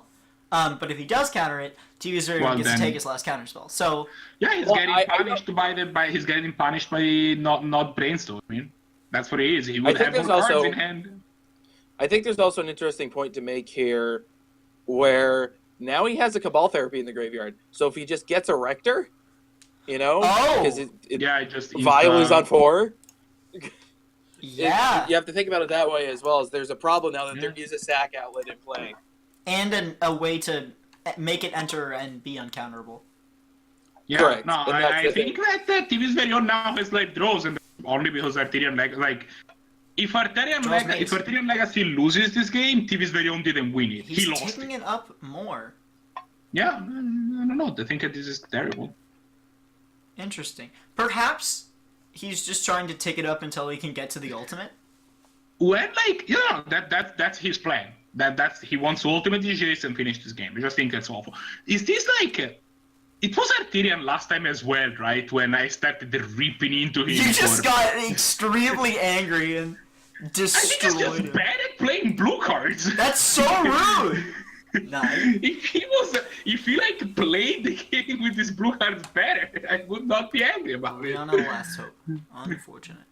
So at this point, TV Zerain just says, "Oh, I'm gonna sacrifice the Noble Hierarch with Cabal Therapy. I'm gonna name, oh my God, Logic Knot. Land Liliana the Last Hope, and then you just like tick up Liliana. He's not even gonna make him get rid of the counterspell. The madman. No, I think he's trying to bait out the counterspell with this. Yeah, because what does this do for him right now? Like he wants to keep the. I mean, it can ult, but I think the Jace is gonna ult faster. Yeah. But I think he wants to also keep the. It also actively Cabal Therapy in the graveyard, so he can still have the sack out. With Liliana Last Hope, he can tick it down, like tick with the -2, and go and get, say, what's in the graveyard. Well, no, it just puts things in the graveyard. No, it puts things in the graveyard, and then you get a creature back. Yeah. Yeah, but the most important thing, here is that you can actually minus to get a Dryad Arbor since he hasn't played a land for turn, so that he can't kill it with Baral. Oh, he ticked up. Oh, he ticked it up.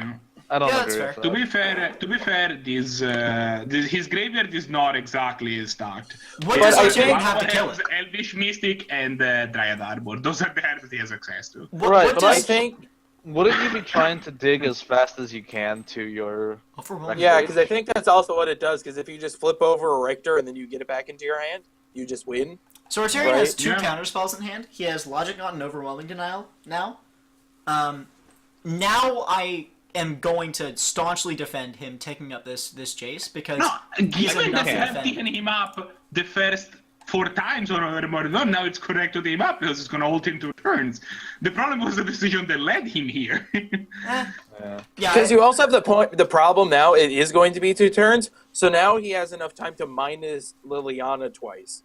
And maybe get Rector in the yard because now you're digging 3 cards a turn. Oh, he gets Palace Jailer.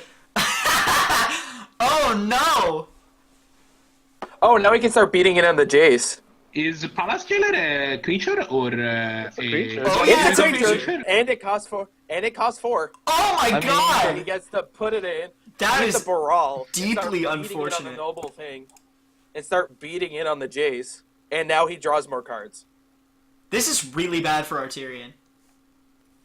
I mean, Artirian still has a large Jace the Mind Sculptor. He's still got game, but I mean, if he's gonna brainstorm his way through all this situation. He can Maze of Ith the Noble Hierarch once, tick up Jace 1 more time, and then Maze of Ith the Palace Jailer, take 1 damage on the Jace and ult anyway.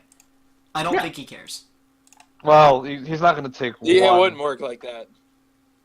Because the Noble Hierarch... Oh no, he's casting the Palace Jailer! No! TV's very own, why? Why not Aether Vial? Dude! What? No! Who are you? Ow. You my would have won ears. the game because you draw so many cards per turn. You would have been drawing more cards per turn. So you'd be Well, he seeing only even has more 2 out of turns. He your will only have drawn like 2 extra cards, and there's very few cards that matter. But like, if you Dude. get the card that matters, then you win. The matter that you're drawing more Use cards your now. brain. No, yeah, for sure. I'm agreeing with that. But Artirian discards he's lightning. not, he would, assuming that he doesn't get like 36 extra draws, he gets like 2. Is my point. But I'm not saying he gets a lot more, the but thing is, there's no reason not to Aether Vial. You're not No. holding This up was just mana a for fun. something else. Takes up the Jace one more time. Yeah, this was just a fun. Like TV's To be very own fair, should have The Fate casted Ceiling Aether is Vial. really unfortunate for TV's very own. Artirian, if he ever sees like Rector or whatever, he can just be like, no, let's not. Artirian draws go for the throat. I'm pretty sure we're gonna see an Artirian Legacy victory here. Yeah, I mean Artirian. That's the thing. Like when your deck is that powerful, when you turn the corner, you just turn the corner. I think that no Artirian's Legacy could have tried to lose the game very hard from his position, which in my opinion he did, and still get there. Rude. But I think it's still like some decisions could have been made better.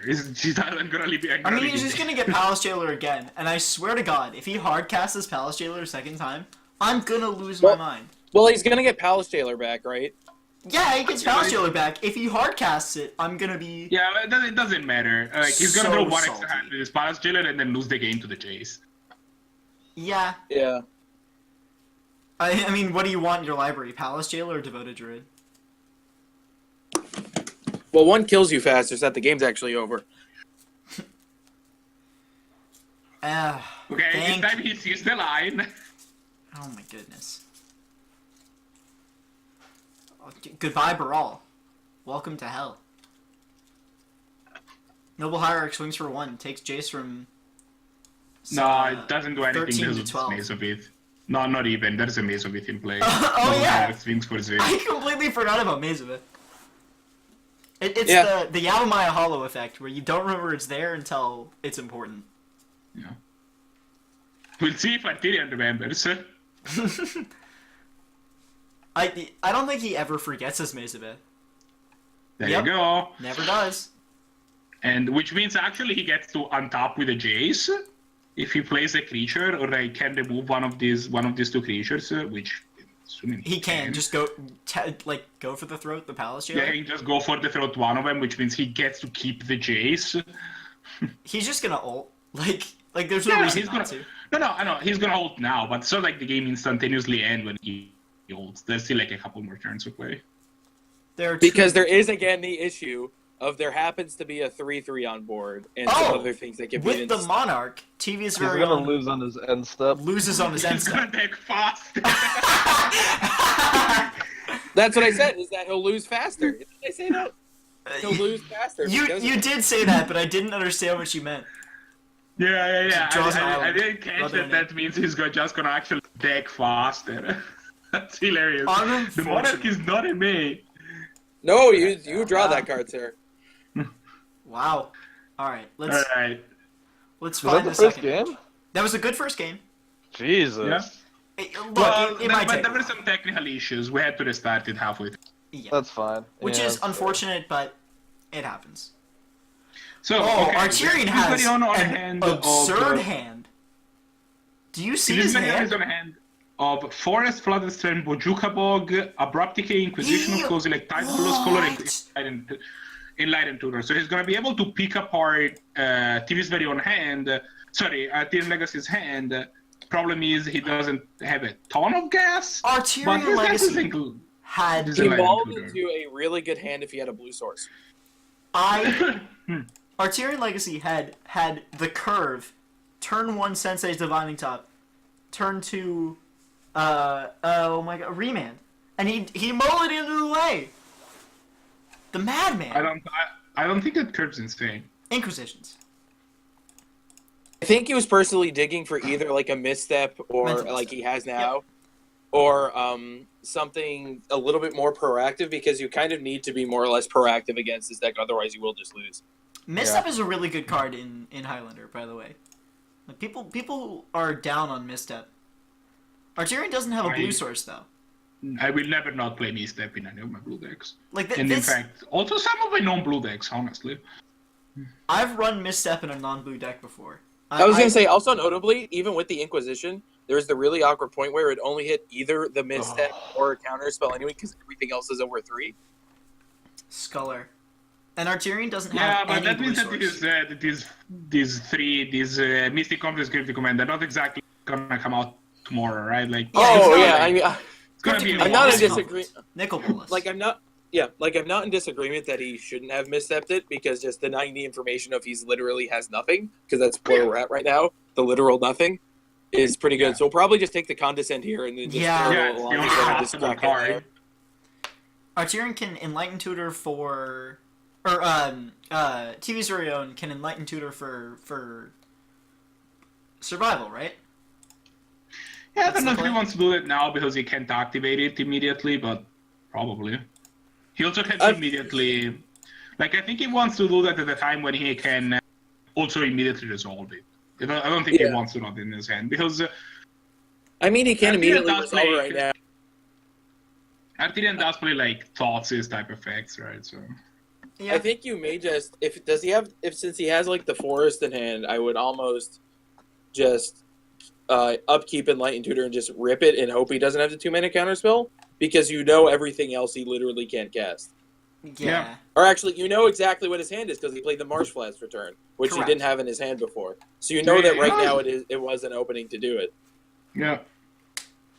Fine. Yeah, no, now I agree. I don't think I would have done it last turn. I have to say. What? I probably would have tried to slam it this turn, just on virtue of he doesn't have it. He's still available. He still can. What is the deck? How is he going to draw the card? Because now he just might have something in his right. next turn. No, you're because right. because when he got rid of the Condescend, he knew he drew the Marsh Flats and played it, because that was the only card he didn't know in the hand. No, you're right. I missed the crucial part that Enlightened Tutor is a card disadvantage play. Yep. After reaping on how it was a hard disadvantage play for like 5 minutes. Finds Yep. Art Trail. Yeah. That's the thing that TV's very own was worried about. Not the 2-mana counterspell, but the way to kill Tidehollow Sculler so he can get back the 2-mana counterspell.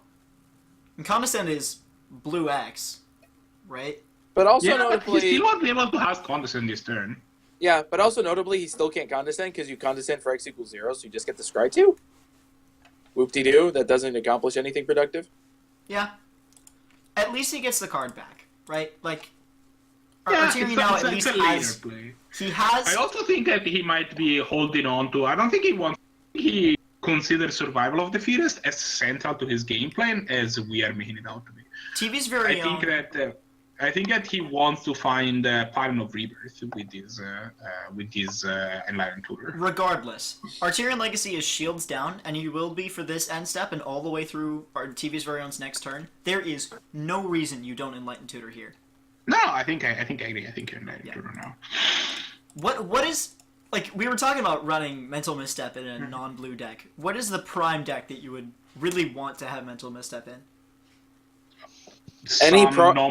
Non-blue control decks. Non-blue control decks, also any proactive combo deck, because it just randomly eats some stuff. Yeah. Like they try to Inquisition you or Thoughtseize you, and you're just like, nah, and then you go about your business. Here's some hot tech. I have run Mental Misstep in Death and Taxes before, and it was actually extremely good. Yeah, sounds like it would be fine. Fun pattern. Yeah. Because there are so many effects that are like, 1 mana kill your thing, and just being able to be like, bolt your Thalia, and you're like, no you don't, is extremely powerful. I think we're also in Mana this really spells awkward are pretty situation powerful. there. In fact, you can make an where- entire deck out of them. Oh. We're also in this really awkward situation where he got the Pattern of Rebirth, but he can't do anything with it because now he knows that Artirian can hold up a counterspell for a while. Yeah. Cartesian has at least X2 on the Yeah. counterspell. And this that pass, T's I mean, are- he's gonna. This pass Jailer is gonna force the issue. Artirian cannot let this resolve. Yeah, that's why that's why I would have gone survival that turn, because then the Rex Age would also turn. Passes the turn? No I would have way. attempted to let. I I don't would have think he attempted won. to land the jail. Oh, you can't play Well, the jailer. in the meantime, Artirian has his hand as kind You can totally of play the logic, Jailer. not. Exile target creature an opponent controls. You don't even have to remove your own Rex Age. I No, think no, that his I'm not- plan is I'm gonna not do anything, and if you don't do No, anything, his Rex Age kills you. Ooh, Force of No, Will I- is such a good draw. Well, I think he would have Ooh. preferred No, the I- land, but Force of Will is pretty decent. Force No, of I'm Will's not. pretty I'm not in this. Yeah, I'm not in disagreement here, but I think he just wants to hold up like Abrupt Decay for if he lands a blocker of some flavor, he can just nuke it, whatever it happens to be. Like if Baral does land, he can just kill it. Revelark would be a really good target for Pattern of Rebirth. Yeah, but he can't. But he can't play it now because he didn't land. Because he drew it. Well, he I can guess- just cast Revelark. Like, it's a 4/3 fly. That's what I Sorry. meant. Like, cast it and enchant it with Pattern of Rebirth. Because Pattern Yeah. of Rebirth is an aura. Yeah, but the issue is the not pattern gonna of resolve, is never but- going to resolve. Like, no, I mean, that's that's the issue. 8 life, right? That's On why the other I hand, think- I think that TV's very own is fine with letting just keep doing nothing, and the ball is in Artirian Legacy's court, right? He has to do something to answer this Rex Age. Look, like, Yeah, like I think that I think agree. that this was the. He'll win the game if he doesn't do anything. But by playing the Palace Jailer, he pushes the issue because he starts drawing more cards. He gets Yeah, rid of the but then one Artirian counterspell gets that he to knows scry. Artirian can No, cast. no. Palace, he knows that there's a condescend in Artirian Legacy. If Exactly. he has Palace Jailer, it gets countered. Artirian Legacy gets to scry to more lands. Yeah, that's the thing. Is you Oh, don't want alright, to. alright. Yeah. The Yeah, scry so effect really is right powerful. now- Alright. So I guess the crux right now is I probably would have gone for instead of Pattern of Rebirth Survival, and then just played the Rex Age or something along those lines. Or even hold Just the Rex because- Age to pitch it to survival. Yeah, like either way, I think Survival would have been better, but this plan is definitely No not way. bad because Is Blue does Artirian not going have to any- counter the Revelark? Yeah, He has wants to, it's a gonna bottom. have Revelark. He wants to scry. Like, Oh, he he'll doesn't die really if he care doesn't. what it is. He as just well. wants to scry Yeah. to find more lands. there's Yeah. the problem of impending doom as well because a 4/3 is a heavy beat stake when you're at 7 life. Alright. Yeah. Look at the chat to see what he does. He'll either put it on top or on bottom. Okay, so he's crying. Here we go.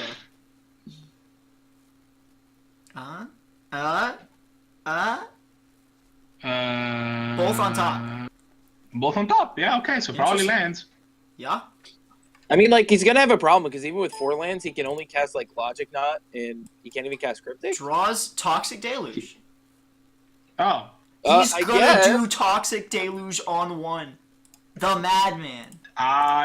Going shields down? Are you Yeah, nuts? That's I not just gonna like turn it. out well. He's just gonna now windmill slam that Palace Jailer. I think it's gonna Crazy. go really bad. Insane man. No, he has a force of will. That's why he goes shield down. He has a force of will. Oh! Alright. He can, Yeah. yeah, It's not he that can bad. afford to do it Yeah. for one turn. Yeah, sure. Do your worst. Oh, he couldn't have cast the Palace Jailer before because it's double wide. He didn't. have double Oh, wide. shoot. Yeah. Well, now he okay, has double alright. white. Now he does, and but I'm at the seeing end, a like, it's forest standard as forest of will. Quatley's Snubhorn and a plains as Treasure Cove, so I'm not really. Same here. But also, interestingly enough, he does have mana up for Abrupt Decay. Yeah.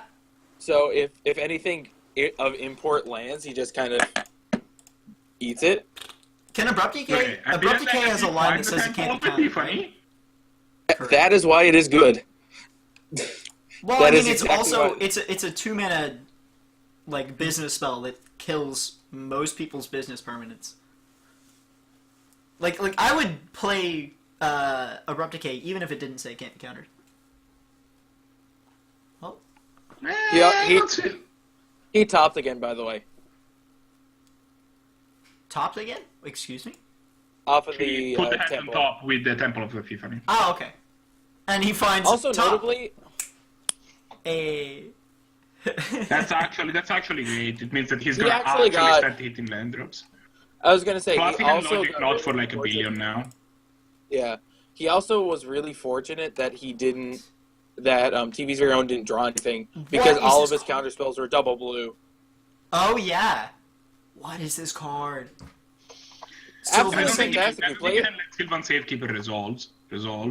You play Turbo Depths, and it's a really good card in Turbo Depths. Also, he literally can't counter it because he happens to have 6 lands up. Yeah. Oh yeah, wow. So that resolves. No, Notably, he's gonna have but to top, man. he's gonna have to top for something because he can't counter it with Logic Knot. Yeah, no, you're right. Nah, it just lets us Sylvan Safekeeper resolve. At I this mean, yeah, point, because he didn't have enough cards with Logic Knot. Yeah, that's the thing. Is like it's gonna resolve, and he's gonna get back on the 1/1 beat stick plan, and Well, he can't. I mean, he'll play this Tamio, right? And Tamio, like, there's only so many lands you can suck before like the you have to balls. accept that the Sylvan Safekeeper gets stopped. Okay, this pattern of Yeah. rebirth is definitely getting countered. There's no way. Yes, Yes, not that resolved. that is not resolving. That is getting Logic Knotted. I think that was kind of the crazy play to play the pattern of rebirth of the Sylvan Safekeeper. I think you had to go for it though at this point and force the issue. Like Yeah, he's kind of stuck in this position where Artirian's at 5, but he hasn't lost yet. Like Artirian's not dead yet. yeah, So Artirian tops. Correct. Sorry, yeah, spins the top. Spins the top. he is. And then probably Logic Knot for like 3. Yeah, we'll see. This is definitely getting countered though. There's Yeah. The Logic Knot is on the stack. I think I think what Artirian wants to do is just find the third blue source so he can cast a cryptic command. Because I think that's where I think that's where he wins because then he can Mystic Confluence after that and just hard Yeah. counter anything. And bounce the Sylvan Safekeeper probably. Yeah. I've He seen can also someone cryptic command. I've seen someone exile Simian Spirit Guide to pay for the last Logic Knot. Which is a little nuts. Not gonna happen here though. Artirian's just trying to figure out which cards he wants to exile. Yeah. He leaves Condescend and Toxic Deluge in the graveyard. Those are 2 good spells to flash back in this matchup. Toxic Deluge is kind of prohibitive in terms of life at this point. Find Stagnation. I can't What understand. are you well, doing? That's a way to answer Sylvan Safekeeper. He's just gonna hard cast it. Why are you letting him do things? Now you're kind of boned. Oh. Well, I mean, Sylvan doesn't have anything in hand. He doesn't know that, but his hand is like Abrupt Decay. I mean, like, but if he draws anything, Oh At no, all. I agree. I'm not agreeing with this Okay, play. he breaks. But like, I think at this point we have kind of assumed that Artirian Legacy is playing blue in a way that I don't agree with, and I think I'm just gonna let it go on record. And You know, it's this gonna is be almost like understood. Grixis the Rock. He certainly seems very willing to tap out. It seems to be working out for him. That Personally, angers me, but I mean, to be fair, Personally, when I play blue decks, my strategy is like I would rather take 25 turns to win this game and be sure to win it rather than take risks. to be fair, Especially when I Artirian can Legacy, avoid doing it. it has been paying off for him. So, I mean, Now in we my see him mind, tap out again. pardon me? And he's not finding lands with the Sensei's Divine in top, which I don't know if it is because he's not putting them on top or if he's just very unlucky. so he now has another turn to draw a thing that. There was a noble hire, Eric. Tops in response, but he can't do anything about it. I might draw like some sort of, I don't even know. Mental Mystic is probably- already in exile. Yeah, Mental Mystic is already. That's what I'm saying. It's like now we have a clock. Correct. So, Artirian Legacy, it's ticking. Yeah, To I be mean, fair- but if Artirian Legacy was not, I don't understand if he's like not fine. Maybe he's just not. because like I think he's just not finding it. Because if he had the 5th land, he just always hold up Mystic Confluence. Finds Like- DTT. In fact, if he finds a blue land, he can even scry on his turn. What are you actually, Artirian? I love you. Is this main deck? What are you? Wait, why is he doing Is this this main phase? Is this main? I can't Watch this. I love you, Artirian. This is absurd. I This is generally all- play These are hard to watch. like Okay. okay. Let's be fair here. I generally play like green black stacks and like various Highlander flavors. And when I play Doomsday, I don't play this bad. I'm not this bad. I'm at least like Now, wow. okay. To This is- Artirian's this credit, is so bad. he's not like playing. He needs to find quote-unquote land drop. bad, but Like, he's not playing optimally, and that's very frustrating. He's not. No, it's like no, it's no, not no. that he's. No, it's These not like are- he's getting the incorrect cards. It's just that the way that he's playing is not the way that it's supposed to be but played. the thing is, I think the main phase dig through time isn't the worst if you really desperately need to find a land. It is Like, like that's you're right, dropping yeah. out against an opponent that may just top deck a card and win I mean, the like, game if on you the already spot. know your hand doesn't have any counter spells, I'm not looking But at his hand hand has right now. counter spells. I think the correct play uh, would be activate top with one of your non-blue lands, then tap top and What like is like this? put it on top to find the land and hold up blue. Yeah, and then you can hold up one blue. Okay. Now he's gonna. Now he actually has counter spells up. Although now he's the Yeah. not counter spells up. He also has like Sunken Temple, so now Peak and Cryptic can do all the things. Or Except he can tap out for this Tamio apparently. to be fair, the Tamio does tap down Noble Hierarch, and there's really Yes, nothing. No, like Noble in this- Hierarchy literally does not matter. Yeah. Your plan with this Noble Hierarchy is sometimes in the next turn you're gonna draw a removal spell, whatever, and you can use their instant speed. When you're Like, I'm supposed surprised to. that he Fine. honestly didn't like Heroes Downfall the Hierarch because it leaves space up for other things to do, and it just right. I don't think he had That's triple false. blue. Did he? What He is this? didn't card? have- That's a good card right now. That's He a didn't very have good card triple right blue now. for the cryptic command. He didn't have a counter Yeah, he spell. did. For the longest No, he time, didn't. no, but like if he didn't No. count, like the turn that he Before down he cast played the Tamio, Temple of he the had- Sea?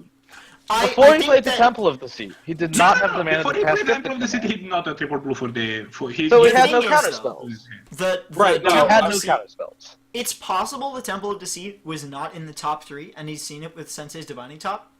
But I guess for clarification, what I was trying to get is the Sunken Ruin is what I was trying to get at with the mana cost because that was it primarily. yeah, I mean, okay.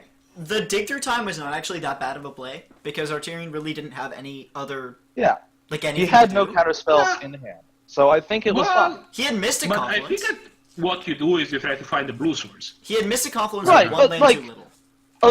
After you Sensei's top the first time, you're still actually top ticking. Because you still only see one more card each turn, each activation. Mm. So, like, you know the top 3 isn't a land, you gotta dig deeper. So I think the dig through time Yeah. was correct. I think Because that, you to be need the land. fair, I think I'm going to rescind my statement. I got a little excited there. I think the dig through time is actually completely the correct play. Yeah. There were some blue card misplays earlier in the game, or at least suboptimal plays. But I agree with this dig through time because he needed to find the land to have any counter spell or any interaction up at all. Yeah, like I'm not in The disagreement about thing the. I don't like, the thing I don't like about that is that TV's very own does not know that Artirian Legacy has not cast counter spells.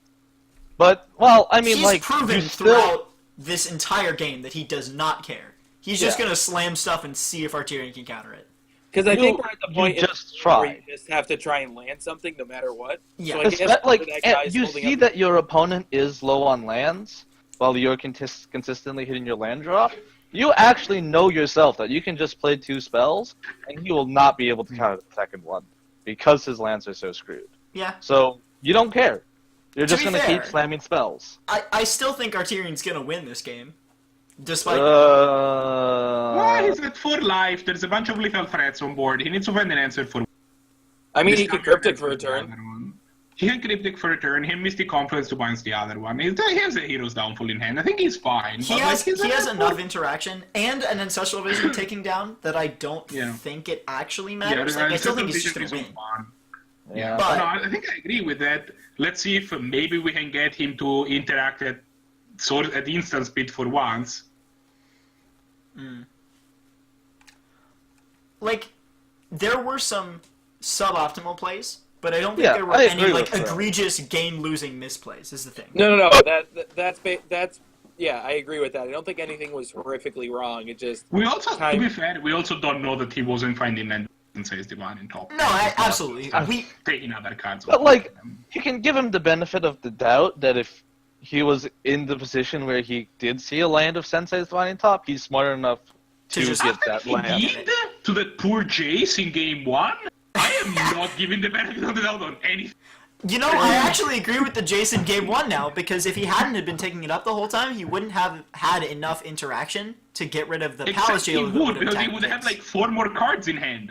he also had a fetch land that he cracked when he could have brainstormed to Jace. So like he could have Please gotten rid Palace of Jailer. bad cards. This Palace Jailer is like- almost definitely going to get cryptic. Well, it's a scavenge. Yeah. Well, He's no. putting counters on. He's putting He's doing counters on counters Noble and stuff. He Hierarch. wants to have lethal threats, basically. He wants to Oh, he hold his wasn't threat. casting. Alright. Yeah. Yeah. He wants to hit him with a lethal Noble Hierarch, which is just gonna get hero downfall. Like, it's gonna get downfall probably. Is the Barol's gonna get heroes downfall? Actually, if he downfalls, way. he's shields down. Which kind of sucks. Mystic Confluence and just bounce them both I guess. and draw a card? Then your shield's down for when he plays them again. And then like you hold turn for like a cryptic, so it gets kind of awkward. His shield's down regardless of what's Yeah, going on. also like, you know, Artirian doesn't know that he's shield down anyway, so... Yeah. Also, he's I not mean- completely shield down. He might top into a counter spell. Right. Yeah. I want to be clear. As So with that, angry... it's very own, like, he's just flooding super hard, so it doesn't matter. Like, it seems his deck seems determined to feed him nothing but lands. Finds the Ancestral Vision. Or, well, cracks the Ancestral Vision. As mad as we've gotten, and as incredulous as we've been about the plays of blue cards, Okay, now Artirian's still winning this game. Like he's Yeah, not no. made any super egregious misplays That is what I'm saying, that, like, lost in the game.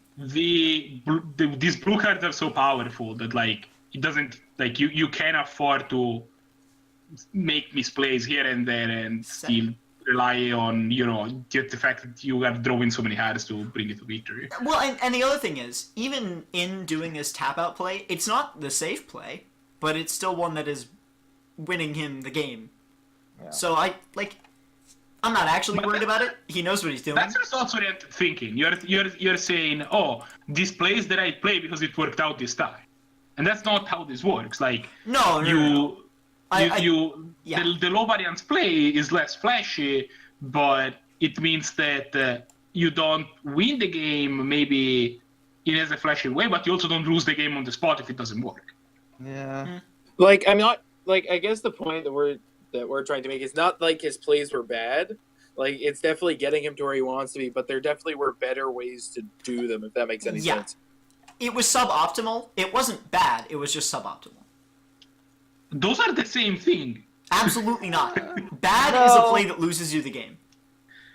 No, I think that's worse than just bad. Like, Mental misstepping a mana dork when they have Skull Clamp in hand is bad. Mental misstepping a mana dork when they had a 1-mana 2/1 in hand or something like that is suboptimal. no, that cannot work. You don't know what they have in hand. Mental mistake. The question is: Well, is in mental other mistake in a news, mana dork when this they have game has 6 just cards ended. in hand? Oh yeah, Correct. the game's been over for several Yeah, times. the game's now. been over for a while. Like, Well, no, my now point we is know that, it like, has ended. Period. Okay. You can- Goodbye, top. Oh no, Yeah, he's Bull is abrupting the the top. overalls. Welcome to so hell, Bull is- overalls. Yeah. Yeah, you can't. Yeah. My point is that you can't determine the value, how correct the play is, based on information that you do not have in your possession. Yeah. If you know the land that your opponent has played, the fact that they are playing a mana dork, and the fact that they have X cards in hand.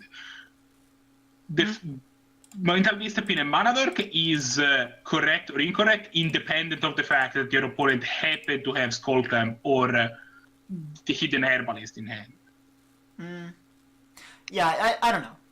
If you other than that, it's also oriented thinking. You are using information that you do not have access to determine the correctness of a play, and that's not how Magic works. You do not have access to the information. Yeah, it cannot yeah. be a factor in deciding whether a play is correct or not.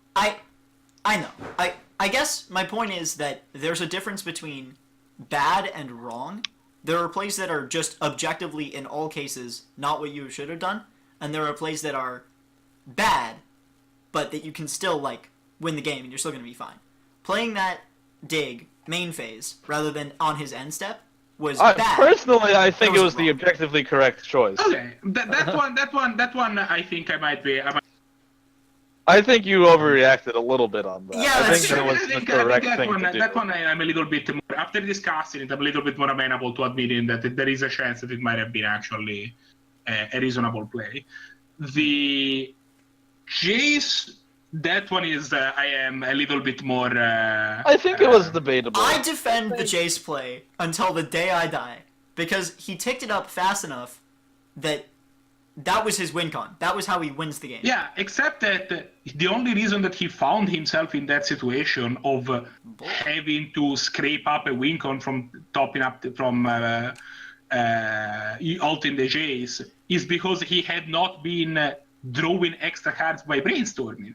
Because if he had been brainstorming, he would have like 5 cards in hand at this point. He would have just been able to answer the cards that his opponent was playing leisurely with no problem. Yeah, all right. Yeah, That's the point. Like, yeah, he happened to win the game by ulting the Jace, but he was in no hurry to do so. He could have had about 16 million more cards in hand, right? Yeah, And that's what I'm trying to feels say. better. Hello, welcome. Hello. We have been alternatively trashing on you and praising you. Sorry. Oh God, I need to get sorry. up. Shoot, I need to actually. Oh no, I'm so that's not sorry. what I need to, There's some people in the booth JV, that I'm disagree very on sad the for way what- that you see with the blue cards in your deck. Let me put it that way. What Those about people what? like me. But What? there are There's quote some people in the who booth that, disagree with. We your disagree playing about how blue you play cards. with how you play Jace primarily. They disagreed. I defended you. Jace. Oh, the, what with the tutor for Jace? Then ticking it No, up. no. I The think the ticking tutor up. for Jace was highly suspect, and especially The ticking up the fate Jace. sealing with Jace was heroes. Personally, I think. I think mean, he just at that brainstormed that point- every single time. at that point, the only thing my opponent could do was top deck out, Hey, Espro. Yeah, hold on. which is why you give yourself more cards so that they don't. or top deck. I prevent them from top decking. Hey, Varback, who won? While also. I lost terribly. Esper at 1. 2-0. Yeah, 2-0. I I actually made pretty big mistakes both games.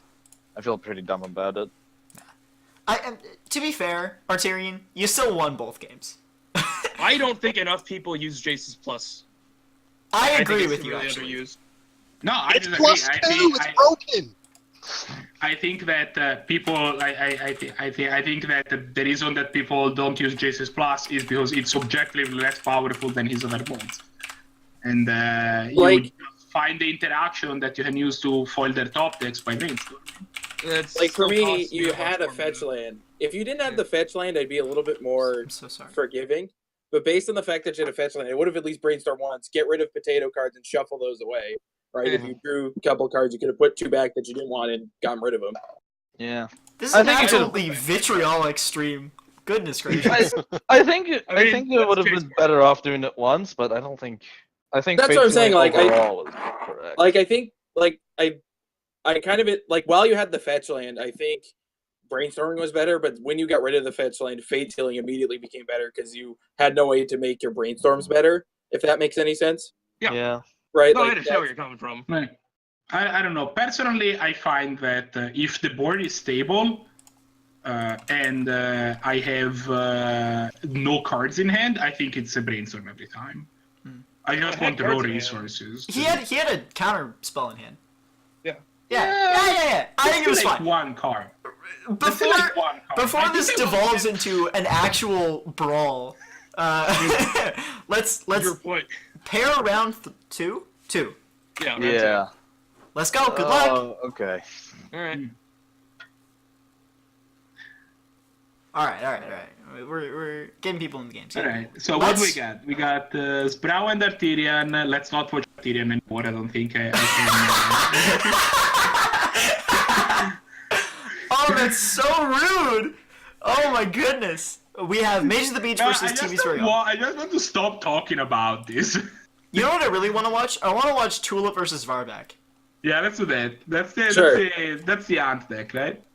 No. That is aggro versus... Ant. No. Yeah. Mages of the Beach is on Ant. Oh, okay. Varback is on Maverick. Oh, I see.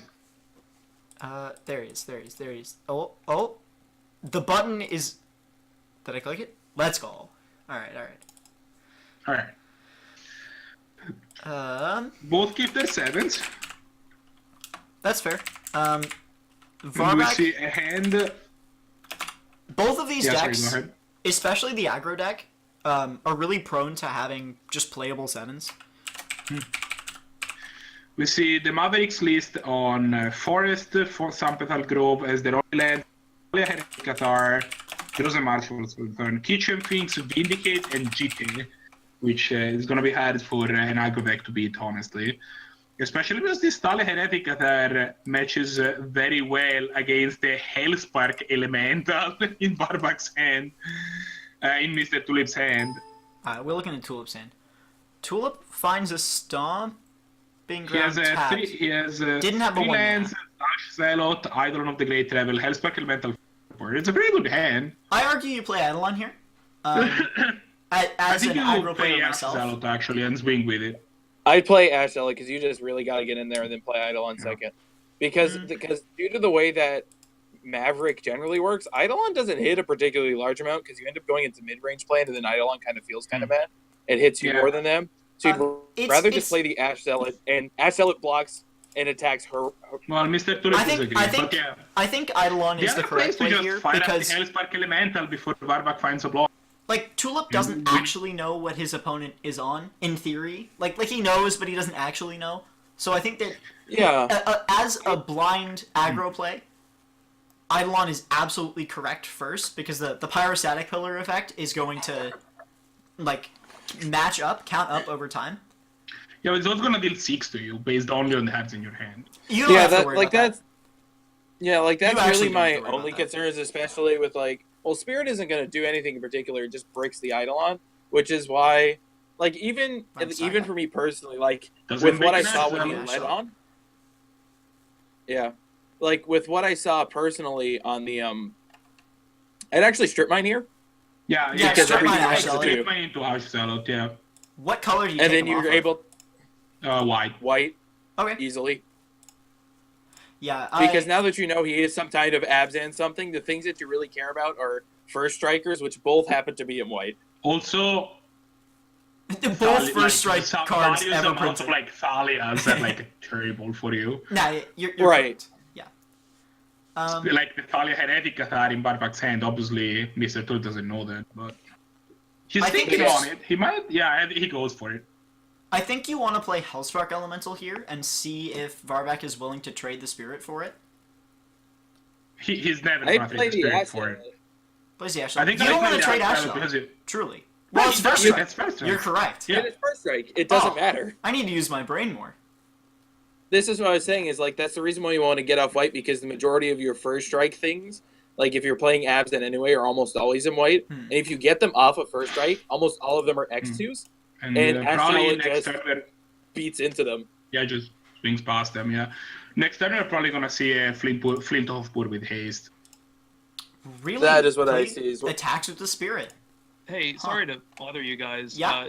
Was there something up with this, bro? Oh. Is still in this chat and Dylan, you haven't responded to my typing. Let me. I was just curious if you said anything. yeah, and If not, I'm just gonna go wait. I mean, you can sit and wait here. ooh, there's a Bloodbraid Elf. But I Interesting. think Okay, this is one of the interesting Inter- deck building choices that I wanted to talk about here. He's playing Bloodbraid Elf in Gruul Aggro. As I don't a think that's person, entirely wrong.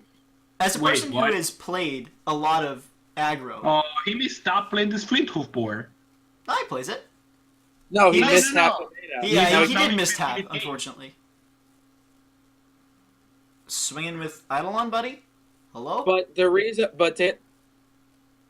Yeah, why But is the Elf reason swinging with why- Eidolon? But the reason why you attack with Spirit is because you know he's not going to block with Eidolon, and your Spirit bricks against Ash Zealot. So yeah, but it keeps the Eidolon at bay.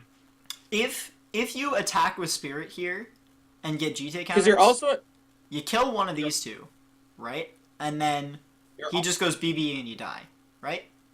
There also is a really interesting dynamic right now where I think, which is mostly what Varvac was, which is mostly what Varvac was thinking about here, is Eidolon also hurts him enough, so just getting him with the Spirit was very valuable relatively, just because if he plays more stuff, then it domes him for more. Do you slam BB here? Depending on what is... Yeah.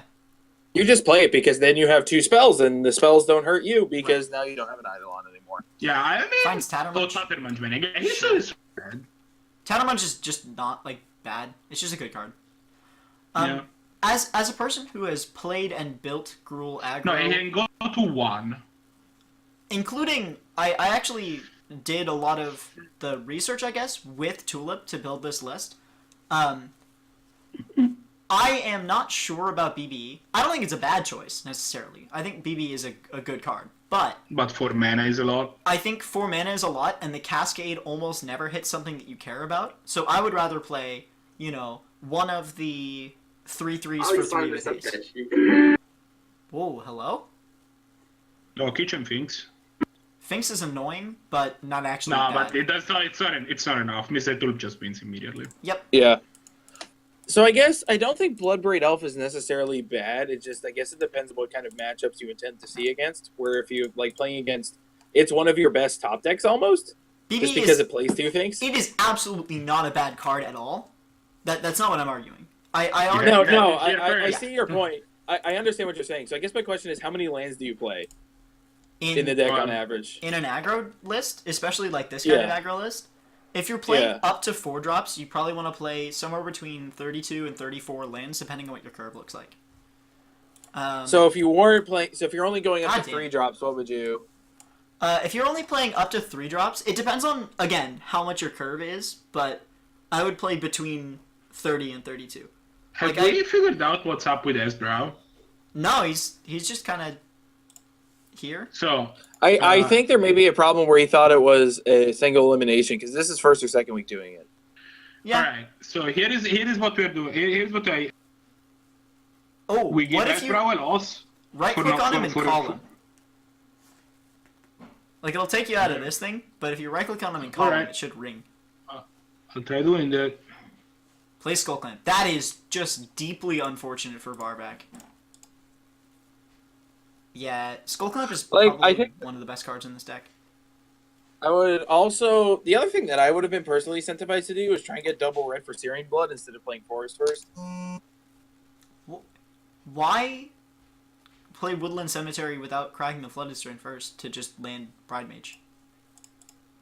Probably because he wants Path for whatever he's playing. That's fair. I think that... Because there isn't anything meaningful on 2, because Primate still breaks against, like, any haster or any removal. I think Avatar of the Resolute is absolutely the best. No, Avatar he drew, so it's the, whatever the thing next to it is. Porcelain Legionnaire? No. He drew Avatar for his draw because he went second. Okay. Hello? Hello. Hello. Did you find him? He's not answering. I think that we give... I'm gonna give him a game loss? I think that's our option. I mean, I thought that we had a buy, and I think I'm just wrong about it. So I'll give him 12 minutes. Like, maybe he'll get him to play against the buy, but I'll give him 12 minutes until 1:45.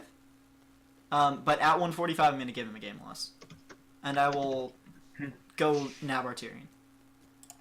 Hey Art, at 1:45, so in 11 minutes ish. In 11 minutes. I'm just gonna give him a game loss. So until then, would you like to come and sit and commentate with us? Sure. Hello. Hello. We're watching the Tulip Varvac game. Reckless Abandon. The Madman. That's really unfortunate with Skull Clan, though. It's a real card. It's a very real card. It's Goblin Grenade, kind of. Goblin you kind kidding? of nade. Suspends a Riftbolt. Plays Are you Porcelain kidding? Legion. That card's great with Skull Clamp. You just Oh, yeah. No, resolute into 4-1 and then I chuck agree. it in your opponent. This situation is really good for Tulip. Unfortunately, the game has gone on a little bit too long, so Varvek is starting to have multiple pieces of meaningful interaction per turn. Like if he goes Knight, because the play right now is you have to path or destroy the Porcelain Legionnaire because it fights your it fights your Thalion on par. yeah. He has enough pieces of removal. He could just like Vindicate the Avatar, path the Porcelain Legionnaire, and then next turn throw up Quasali Pride Mage and just hold up mana to destroy the Skull Clamp.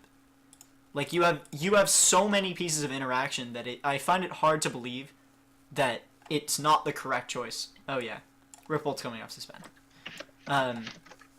It's not the correct choice to try to interact as many times as you can. Does he bolt the Thalia or bolt the face? Bolts the Thalia. Yeah. Yeah, that makes sense. That's With one of the creatures on board. I had some personal things come up. He is not too late. Esperos come cool. back. Hello. Cool.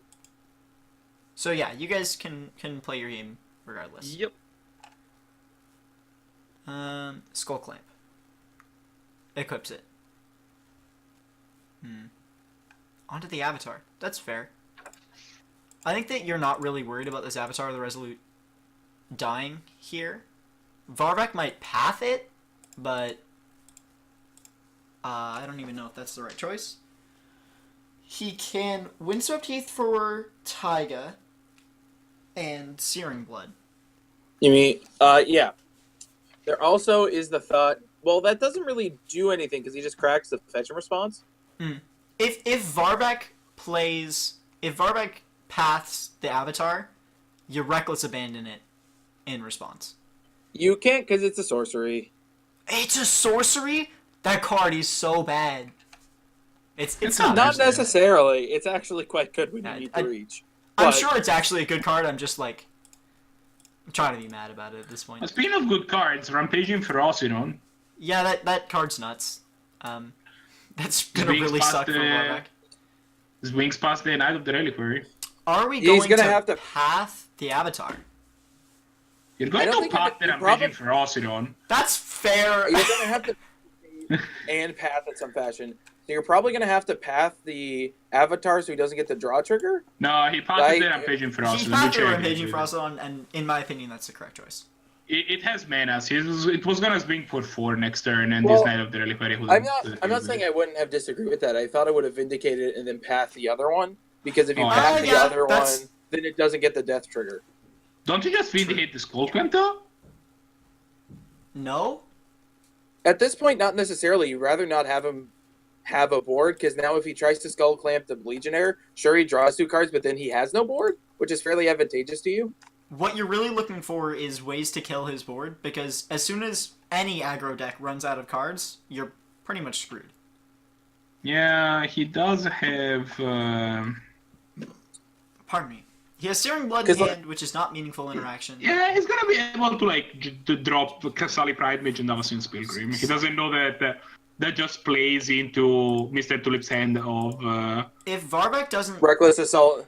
If Varvek 'Cause, doesn't... like, right play now, Vindicate- literally- Yeah, alright. Yeah, Barbak's just dead if he doesn't play Vindicate. Correct. Yeah, because of how Searing Blood works and because he could just Searing Blood and then just toss something at him. Wow, Right? that was With the Rector. not the choice I would have made. If anything, I would have vindicated the Porcelain Legionnaire. Did he What? Then he drew 2. See, this is why I would have done it the other way, is exactly for that reason. Finds Now he has 4 Magus cards. of the Moon. Dude, just Oh, land mages. You have nothing to he's gonna- lose. He's gonna I attack mean, him. doesn't he just win the game? Doesn't he Avasin's Pilgrim, Searing Blood the Avasin's Pilgrim for 3 damage to the face, and then attack with Porcelain Legionnaire, and then Reckless Abandon it, and that's exactly 10? Yeah. That is exactly 10. Yeah. You might as well equip the Skull Clamp first, too.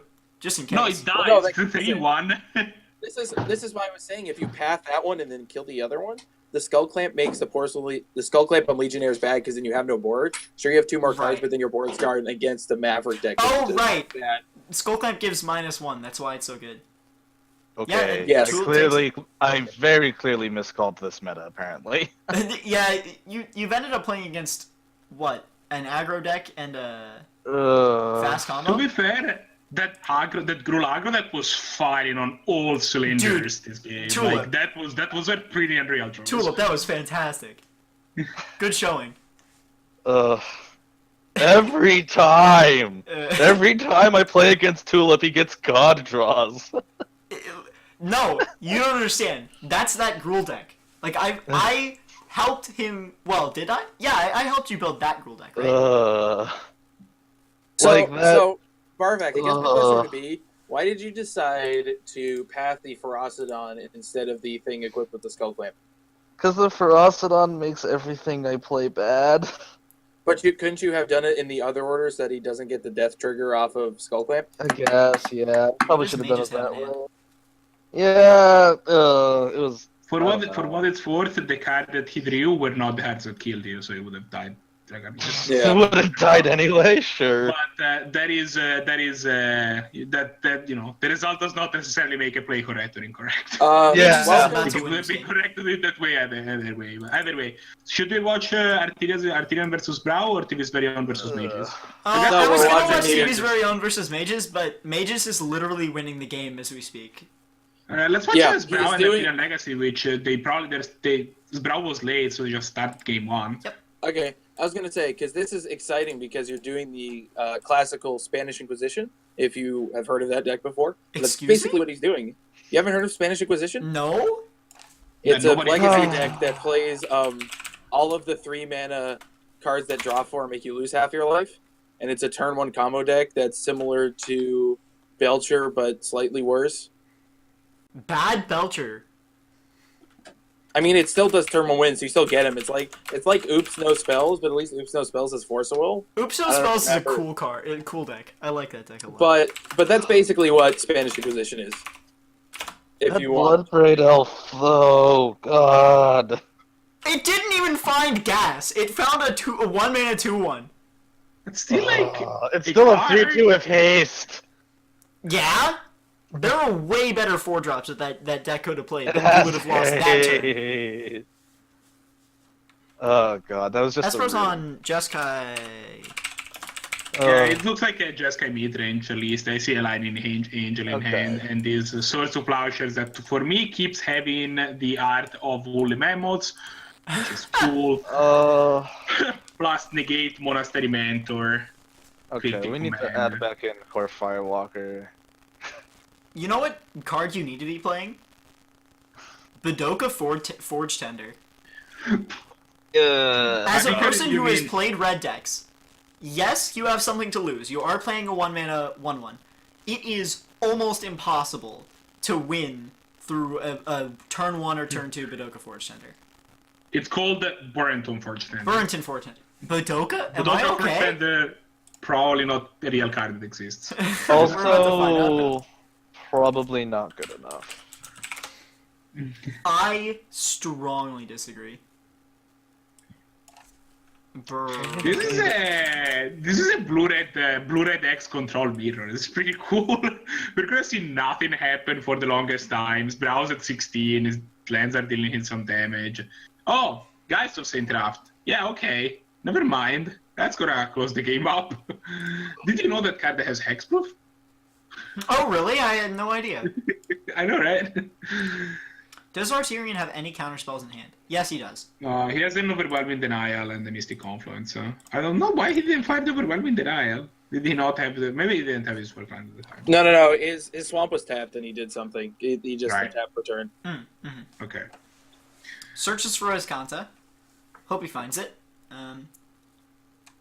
You always find Ascanta. I don't understand why people are looking so hard for it. It's like right there. Yeah, it's like right there. It's hard to miss. I mean, come on. You're like flipping cards off the top of your library and you're like, oh, there it is. Escanta. Yeah. The Sunken Ruin. Huh. Who would have known? Who would have thought? One thing I find kind of mildly The interesting. young pyromancer has Dude, one job. Stop cutting them The job- off! One thing you find mildly interesting. One thing I find mildly interesting is that it gives the angel token summoning sickness. Yeah? It has summoning sickness. It's attacking, but it has summoning sickness, dude. Yeah, it can't attack. It's just created attacking. I was gonna say because the reason why I find it interesting because Mitgo doesn't give it like the weird spiral thing or whatever. Mitgo doesn't give it that notification just out of Incorrect. simply. I thought it did. No, it doesn't do that, but that is incorrect for it not to. Like, No, you're right, Someone but... sickness is not something like. There is no such a thing as like a creature having summoning sickness like in the rule. Like it's summoning sickness is a property of creatures that creature have and then lose. Yeah. In the rules. No, that's what anyway. I'm saying. So is like like the rule I'm is not, just like used as a reminder, which you can use in whatever way is the most convenient that makes the most sense. And I think in the case of danger, it makes sense not to have it. Yeah, that's what I'm saying. I'm not in disagreement that it doesn't do it. Like, it kind of makes sense that it doesn't, Oh, just wait. out of simplicity.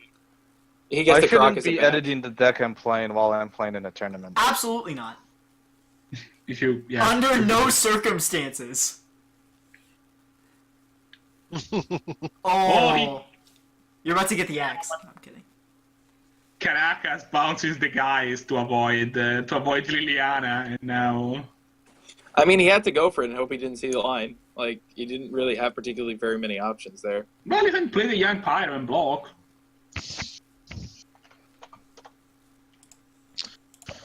I mean, to be fair, the Geist is now shields down, and Artirian can trade Liliana for Geist, which is probably No, something. because Liliana's on one counter. Yeah. She has not enough loyalty to take down and kill the guys. Oh, unfortunate.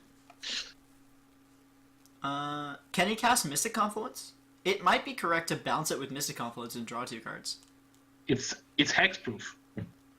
Wow! That card is real good. I need You to... would need. Hi. My name's Eloquent, and I can't read English. So I think that what we're gonna see here is the guys but it depends on this Brow draws a land. But if he does, we're gonna see the guys slamming into the young pyro and the lightning angel coming down to clean up the mess and Xax is Artirian Legacy, I think. Oh my god! Are you okay? Oh my goodness! Hello? Are you People alive? are dying a little. I think we just heard someone perish live on stream. Yeah. Wow. Nah. Marshall is actually a huge draw. It means that this lightning angel not to play. Yep. If you have Brow, you Why go for are it. you so shitty? Just go for it. Yeah, why not? I mean, going for it does not going for it means that this Liliana sticks around. Yeah, he STPs the young Pyreezy and Artirian concedes. No, I guess that there's a more serious, more simple line of plowing the young PC. Yeah. What did you just say to me? Plowing? Sorry. Plowing, yeah. Casting souls to plowshares. Plowing. Yeah. You haven't heard that terminology before? No!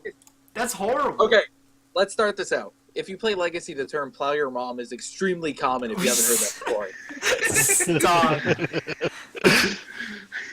That is... You should really plow the granny, though. Plowing the granny is high-level play. Oh my god. But that's would so call it, common. Like, anyone... Low sprout anyone- humor. I'll show you. Like, Low any sprout Legacy humor. talk to, Will has said that before if they play Swords to Plowshares. So, it happens. Alright, we're gonna see what Sproul goes for here. Mystic Gate. Which actually, I think that he said that he pronounced it as brow, so maybe Yeah. maybe instead of saying brow, I don't What's- know why it's funny to me, but. Artirian So Legacy last game, can now... essentially, we saw a game that was fairly balanced, and then Geist of Central showed up and was like, no, don't worry, man, I got you. Nah, don't even worry about it. You got this. Yeah. And we'll see if this time we get to see a game that is a little bit less See what unbalanced. Esprow casts? Well, Esbrow is my on worry is, the way Esprow wins this game is by landing a dude and attacking in, right? And he has no dudes in hand. Yeah. Artirian has a dude, even. Hasbro's list is a little bit more mid-rangey than Artirian's is, if I remember correctly. Yeah. Notably, though, Curious. Hasbro has this Dark Faden, which is gonna dig him to whatever he needs. And his hand is like pretty serious business. He has a negate, a counter spell. He can like Lightning Helix. go for a while. I think this is just going to be a pile of sitting around, just between like Yeah. the condescend and the other things, as both parties know. Just like Well, okay. at this point, both parties know both of them play counter spells, so like they're going to sit around for a while until they can at least back one of their spells up with something, right? Here is my argument, my thesis statement for why Esprow should be going faster. He's on mid-range, which notably is not control. Control decks built to win the long game, right? They're designed specifically to win the long game. Mid-range, I mean, it can, but it's not designed for it. So by playing this long game and being like, all right, grind out card advantage over a long period of time, the opponent's deck is just better at that game, right? I have a retort, but I'm not gonna say it. It's kind of mean. What? Maybe Esbrow just saw the way that Artirian played the game. No, do not. You're. Oh, the cruelest man alive. Let me. Here we go. So rude. All right. To be fair, jokes aside, whether we agree or disagree on those plays, I think that the way that Artirian played those games definitely. Hello? Okay, I can hear you now. Sorry. My headphone cable needs work.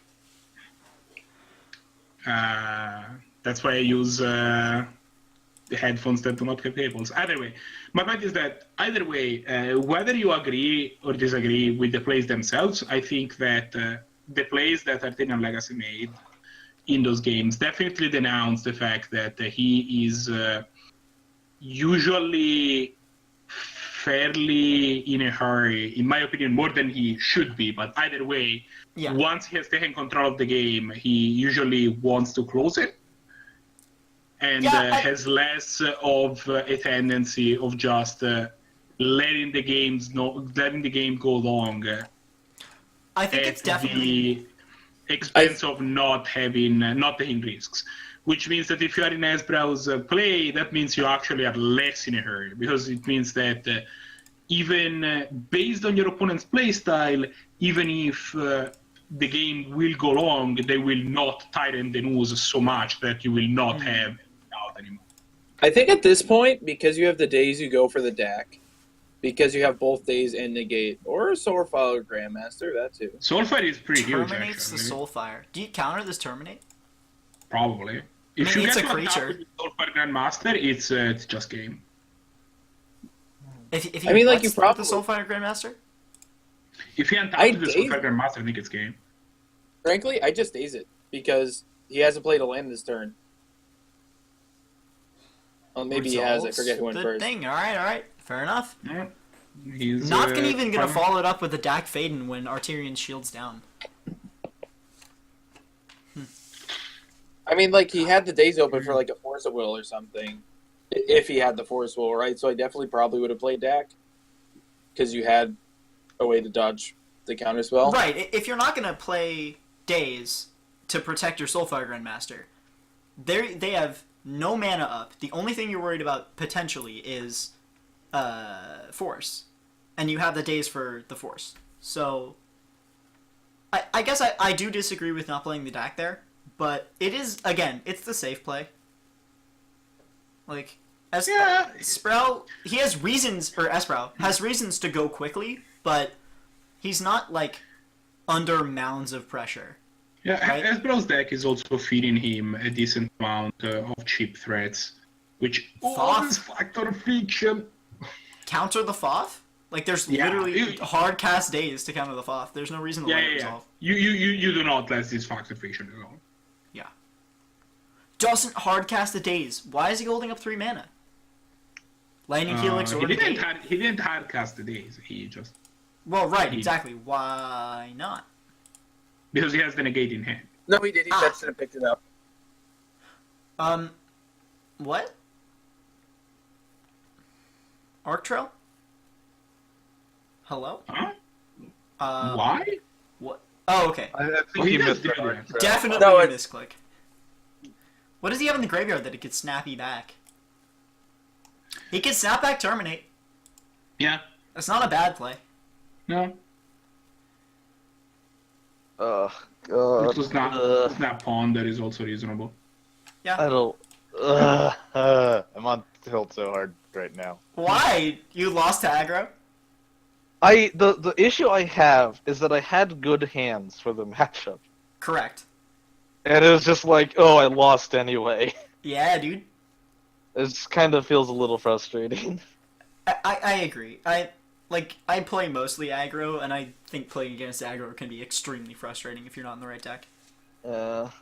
Same story with fast combo. Even if you are playing the right deck, sometimes you just get turn 2 win, and what do you do? Yeah, like, that's never a feel-good situation because you didn't actually get to play a game of Magic. Like, your opponent got to play a fantastic game of Magic. You didn't really. Like, you get to make some choices, but... I'll be honest, I actually usually love playing against aggro and combo decks, honestly. What? Why? Yeah, I love playing from behind. That's why I play Magic. I love being behind in a game and doing scrapping everything, like clawing my way back to a stable board. I agree with that. Feeling. That's the best feeling in Magic for me. I agree with that, but just the cards, it was bad. It was really No, sad. I'm not talking about your game. I'm talking about more in general. Yeah, I love playing aggro. I love against playing fast combo. I love knowing that like I Cognizance, the have cryptic. no recourse and no room to actually basically move in any way, shape, or form, and I have no mistakes to make. I need to sequence my removal spells and counter spells. Yeah. And I mean, I'm playing, so I'm obviously having removal spells and counter spells in my deck in the perfect way, so that I can actually get out of this alive, as opposed to when you play against like a mid-range deck. Well, first I'm usually playing control, which means playing against mid-range, just like, I mean, my deck is just more powerful than yours. You have threat, I counter them. You have threat, I have threat, you counter them, and then we dust settles. They have 3 cards in hand, you have none. So interesting. My- I think that this cryptic was the correct play, just by virtue of it forced him to. Oh, so that was end of turn. So that's interesting. Correct. I didn't notice that. Okay. So I Artirian probably would've- snappied at Aspro's end of turn, and he went, okay, fair enough, I'll cryptic it. Why yeah, not and play- that am I makes looking at the right Snapcaster hand? bad. We're looking at what? Hold on, I just want to We're make sure. looking at the opponent's hand, Yeah. at least on stream. My point that I was trying to make is that there are decks that you can be in, especially things like mid-range or combo, where playing against fast combo or aggro can be an infuriating, often literally unwinnable experience. And that is probably one of the most unfortunate parts of playing Magic. Just like in the same way that in certain decks, when you're playing against control, it's extremely hard for you to win. It's right? a little frustrating for me because I think like overall I made mostly the right decisions. I think attacking with the Spirit of 5/5 Labyrinth? might have been not the Spirit of Labyrinth. I think that was correct. The one time I did it wasn't correct. Attacking with the Knight of the Reliquary might have been wrong. I think I probably Perhaps. should have left that up to block. Yeah, I think that is solidly the slower deck in the matchup. Yeah. So I don't know. I think that if the game goes to turn, like, I don't know, however long. I mean, then again, you made mostly the right choices. I felt like I at don't think that you made current any board egregious state, I mistake. felt like I could outrace him. Because I had this 5/5 and I had like kill spells in hand to start dealing with his I stats. think on most board, your 5/5 outraces him, but he had the 4/1 and the 3/1 first strike, so... Yeah, it's I a don't little, know. Lazy and lazy. Do you think Asbrow's just gonna hold up this negate, or just go Fork Bolt, like Pyrese Fork Bolt Helix? I think you just play the Fork Bolt on the Snapcaster Mage, but then you just hold negate. Yeah. I think you wanted to generate some. Also, he can't also cast. He cannot. He only has Right. Only two red red sources. mana. Yeah. So he's not going to be able to cast all three his red spells anyway. Right. We're looking But at I think even if he could, it would be correct now too. I think So you want you're to gonna generate some duress? amount to. Yeah. It's And that's going to get negate. negated. So at this And point, then this arc trail is going to hardly Trail? Yeah. yeah, it's a little gross. I'm not going to lie. But if he does play Arc Trail, no interaction left up.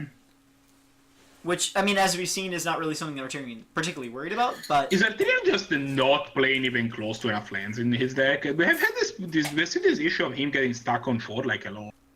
He's playing 37 lands, so... That's fine. Should be enough. Maybe he's not playing enough cantrips. Maybe he's just He's unlucky. Probably playing all of them. He's probably just been unlucky all day. He's I definitely guess- been unlucky. So, I okay. guess my question would be: is that does Highlander also follow the Xerox philosophy in any fashion? Excuse me? The Xerox philosophy? You haven't heard of Turbo Xerox before? Do not No? say Turbo Xerox like it's a normal thing. It No, is. that's actually is a normal thing. What does that mean? Basically, the idea is that there's actually a number of articles written about this. And basically, the idea is that the higher number of cantrips you have, the less amount of lands you can have. So you can sweep your land percentages in certain directions based upon how many cantrips you have on your deck in various ways to draw more cards. Wasn't that Frank Carson article that like blew up a little while ago? I don't necessarily know if it was Xerox. I know that there was an article that he wrote that talked about how, based on your CMC, your average CMC, excluding cantrips, this is how many lands you should be running, and how many So, lands you want on extra Frank Carson- CMC in the game.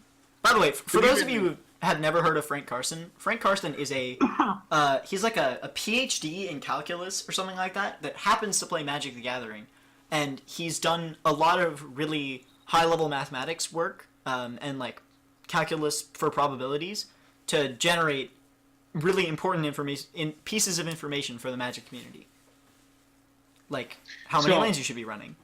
To give you an idea, I play 37 lands in my own deck, in my own control deck, and I think that's on the low side, but that is because I have 10 separate ways of, actually, sorry, I miscounted, 12 separate ways of drawing a card for 2 or less mana. Yeah. The lightning healers get counterspelled. And 12 is a lot. Is the part Doesn't that friends have me. cast the lightning helix anyway, or it has his own kind of spell. I think he was just trying to kill the Jace. And I guess, going back to what we talked about before, the best example of Xerox, have you seen Legacy Delver before? No, sir.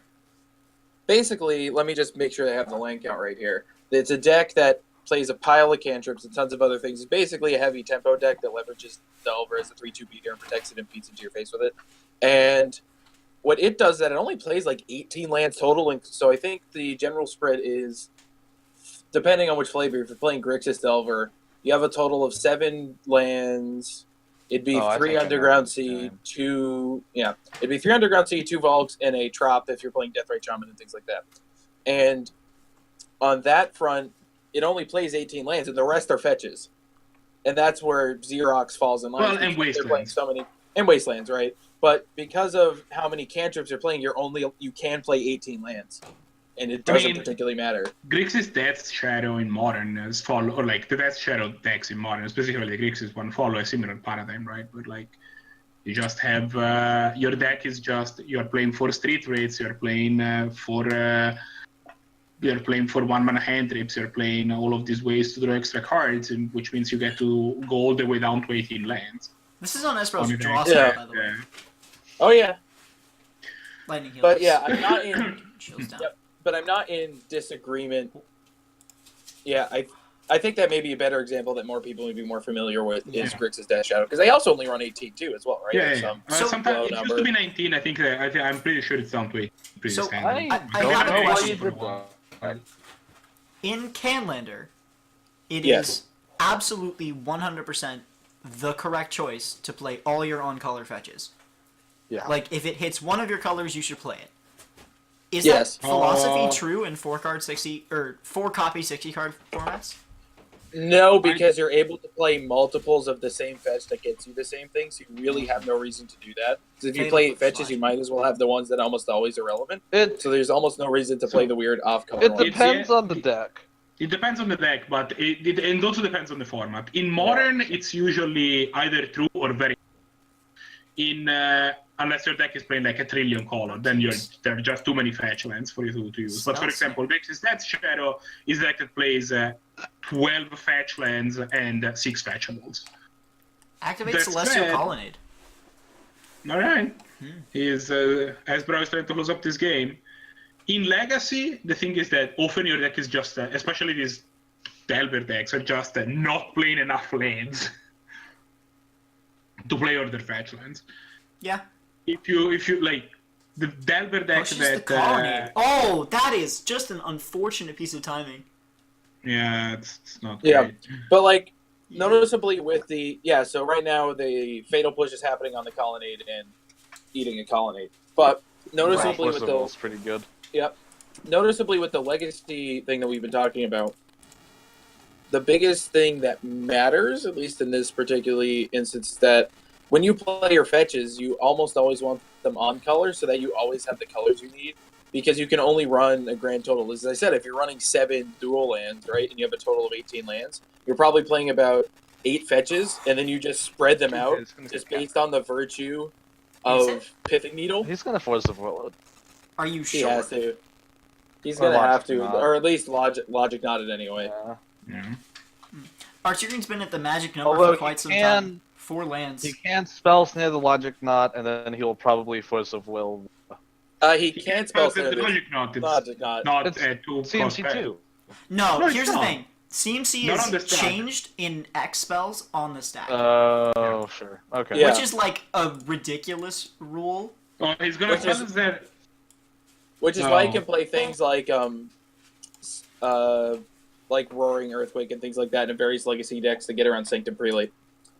Because you just say X equals 4, and then it's CMC 5. I think he's just realizing this. Yeah. It's legal to cast Spell Snare because you can target the Jite, but I wouldn't. It's legal to do so. Is just what I'm trying to say. Yeah. Artirian is trying to find one more land. Yes. Or in fact, many more lands. He needs some way to actually win the game. Yeah, because I mean, right now, he has few spells in the eyes, but there is this Dark Faden which is gonna slowly pick him out. I was gonna say Dark Faden is just gonna win because all he has to do is target the thing in the ice with a something once he ults Dak. Yeah. And then he just has a thing in the ice. Can you just do that now? Dak is gonna ult next turn, by the way. Dak is at 6 loyalty. Yeah, you're at the point where you can be like, I'm gonna target the thing in the ice with like he a bolt. He ults Dak right now. Yeah, I agree. I mean, I think that's 100% correct. He's just like the +1 just mills 2 at this point. So. Yeah, it doesn't particularly do anything with 1 card in hand. You want to keep the spell stare. Yeah. So you'd rather be able to be like, I target your thing with a bolt, and now it's mine, right? Yep. So because the emblem effect is a instant. Well, it's a triggered ability. So it's not. It can't be countered unless there's a disallow that happens. It also gets hurt. It also gets nutty with Keranos as well, things like that. Well, unless Keranos becomes a creature, it's gonna be hard for Esbrow to target it in a non-active way. But... Yeah. We're gonna see if Esbrow can find the. But he might just not. Finally, Confluence. That's good enough. No, it isn't. It doesn't hit any. It doesn't actually target. Yeah, it cannot target anything. No, just 1 damage to each creature. But it can. It can 6 Artirian though. That's something it can do. Yeah, it can just do 6. Hold it until you can 6. Yeah. Yeah. Artirian only has 1 card in hand. I mean, if I actually would do it now. Yeah, you do it now, actually. I think I agree. I mean, because you know that Artirian is tapped out, it can't be holding Force of Will since he only has card in hand. Which is actually Force of Will, by the way. I would do it now because he's tapped. Yeah, I think you do it now. He only has 1 card in hand. Setting him to 1 is just puts him a ton important. of pressure on him to actually manage to find an answer to some of Sbrow's board. And if he Finds doesn't, critical Also- fails, that's not He's gonna gonna bolt Yeah, it's not Snapcaster. Yeah, so then Or he no, just wins he's because he Gruul can't. oh Yeah, yeah, he's so gonna it draw an extra card. Artirian can Because of drain Piranhas. for 2 with Collective Brutality. Well, no, he can That's- kill two things. Right? Ah! He can drain for two. He You can can't choose the kill. same No, one you twice. you can't choose the same mode twice. So we can kill No, the but you can Snappy and discard- drain for 2. No, my point is though is that he shouldn't have played the Sulfur Falls because then he could have pitched it to Colbert to kill the Snapcaster Mage and then drain him for 2, and Right, then he's I not. agree. Although, to be fair, I think I would still much have to do rather- it and pitch the Force of Will. I'd still pitch the Force of Will. I don't have any qualms pitching the Force of Will here because if you draw a blue card, you don't want to be in the position where you're going, oh well. Well, you alright. can't use it anyway because it requires 1 life and you're at. Oh yeah, that's a good point too. Don't think you discard it here, because you only need to kill 1 creature. That's If what I'm you saying. got, I would like- have No, that's no. why I would have kept the land. But Yeah, here is at probably. 1 life. If he doesn't drain with Collective Brutality, oh yeah, you should have kept it. Oh, if yeah. he doesn't drain with Collective Brutality, he could die to like. Either way, literally he got shot. can't cast the Force of Will. Right. Well, the idea is that he has enough lands to be able to. So if he bricks on his next turn, he'd be able to hold up Force of Will for something. Yeah, I think playing it is fine. We'll see Just the what. Force He of Will. goes for it. I think this is. We also probably forgot okay. that there's a spell snare. Oh, yeah. Oh yeah. Oh, oh That no. is deeply unfortunate. Yeah, and Esper wins on this set. knew about it. How bad must that feel? No, he had no idea because he had just been I holding. put it on the stack. because No, there's he not put it on the cast stack. Oh yeah, Yeah. he did. Oh yeah, no, yeah. nobody say anything. Yeah. Alright. Hello. Oops. Oh. Yeah, oops. Many mistakes. Also, no lands. Yeah, you were even still had on that board. happen a Yeah. few times. That really seems to be I the theme think you today, actually not played going it well. I think it's just the deck didn't give you the lands that you needed. ever is really annoying me. You're running 37 lands and you've drawn Yeah, and I can't 4 find that land entire 5 before game. turn 20. That's Well, no, I got the 5th land. I got the Sulfur Falls. oh, that's true.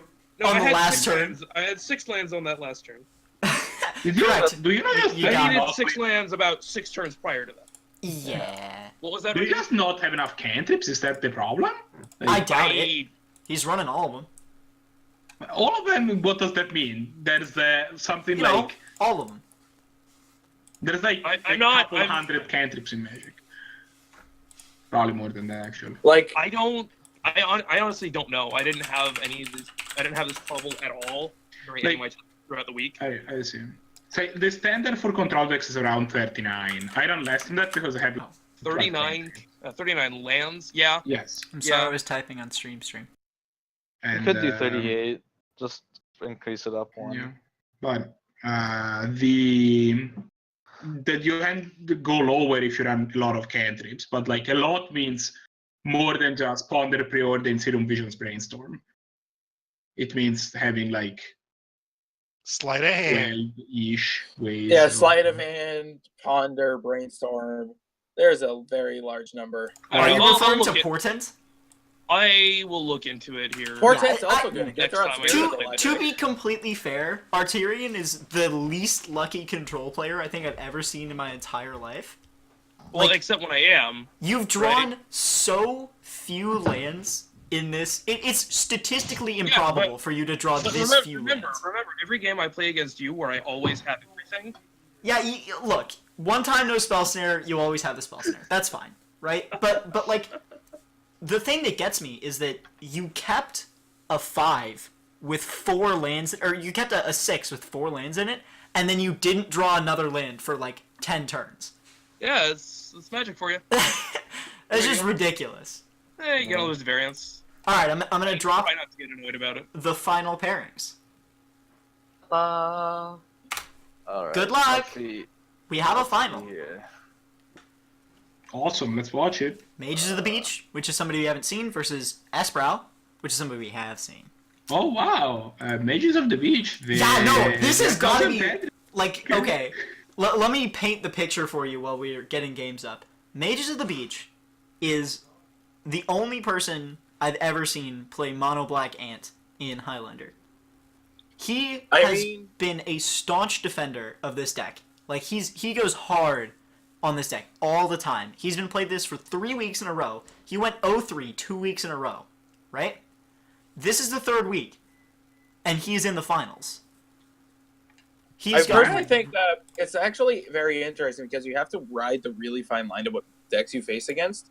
Because similar to competitive EDH, where Mono Black Ant is a similar deck, and it does exist within its capacity, you really have to dodge the decks that actually have removal or counterspells, or if they do have counterspells, you have to learn how to bait them. That may have been something they'd be learning over the past couple weeks, because if you've noticed, we're in a control-ish in the sense that counterspells are basically everywhere in the format right now, right? So our metagame this is the hand that Mages of the Beach is, I think, capped at this point. No, okay, he's mulliganing down. No, he played. So it's Pitbull, Swamp, Brainspoil, Lions of Diamond, Herbal Poultice. He can probably win this game. And Brainspoil for you go land, Brainspoil. Like you play a Swamp, you activate Peat Bog, you transmute Brainspoil for you can get you don't even need Ad Nauseam. You could get like depending on how your thing plays out, you can also get Dark Petition. Yeah, I mean to be fair, here there's no reason not to grab Ad Nauseam. Why did he play the 0-drops? Wouldn't you want them in hand? Actually, no, because they're technically mana producers and things to do with stuff, so you actually don't generally want them in hand. But these Fountain of Youth and Desirable Poultice are not producing mana. Well, you'd rather have them out of hand, because especially with Yogwill, you'd rather be able just to pitch them and then get them back with Yogwill. But they don't... I guess Herbal Poultice does suck itself. Plays Mem Knight. Yeah, that's... Mages is playing this one slow, which I wouldn't expect from him. I mean, I don't think... Mages is in a control... Like, Asbrow is in a control deck. We know that he doesn't have an interaction in hand. His hand is... Transmute the Brainspoil? Thalia. I think you do. And then you hold up... Yeah, you have to. Yeah. He doesn't. You probably get... Well... Yeah, you can do it, but then I think it's like the... This doesn't matter for the large part. I think you wanted to tap out. What a out. nice man. Who is? Espero's following me on Twitch. I literally just got a notification about it. Activate the See, now... Mana Volt, Brainspoil. Now he's going to go for it. Right, he was waiting for Espero to tap out. That's fine. Plays a Mana Volt, gets a 3. Turn, can he? Ad Nauseam, yep. No, he's just straight up dead with 21 life. He's toasty. Yep. But he... Oh, how did he cast the Ad Nauseam? He had a LED. Holding priority with the demonic tutor on top. No, I understand. I didn't realize he had the line. Finds the Yogwill, that's important. Where's his Bobble? Lake of the Dead. Yeah, no, he's super good. This is really hard to figure out how to resolve in a way that looks good for coverage, especially on that's why it's a lot easier, at with least the picture personally. of my Hearthstone. Oh, that's why I like Rain of Fifth too. Finds the tendrils. Yep, and he's gonna stay there. So, he doesn't even have to. He had the demonic tutor, and he has Culling the Weak too. He just gets in there and just murders everything. I'll explain the deck while this is going off. So basically, the way this works is you play Ad Nauseam, which is 3 black, sorcery. It's like you reveal a card from the top of your library, then you lose life equal to its CMC, and then you can repeat that process, right? It's basically you get as many cards as you're willing to go.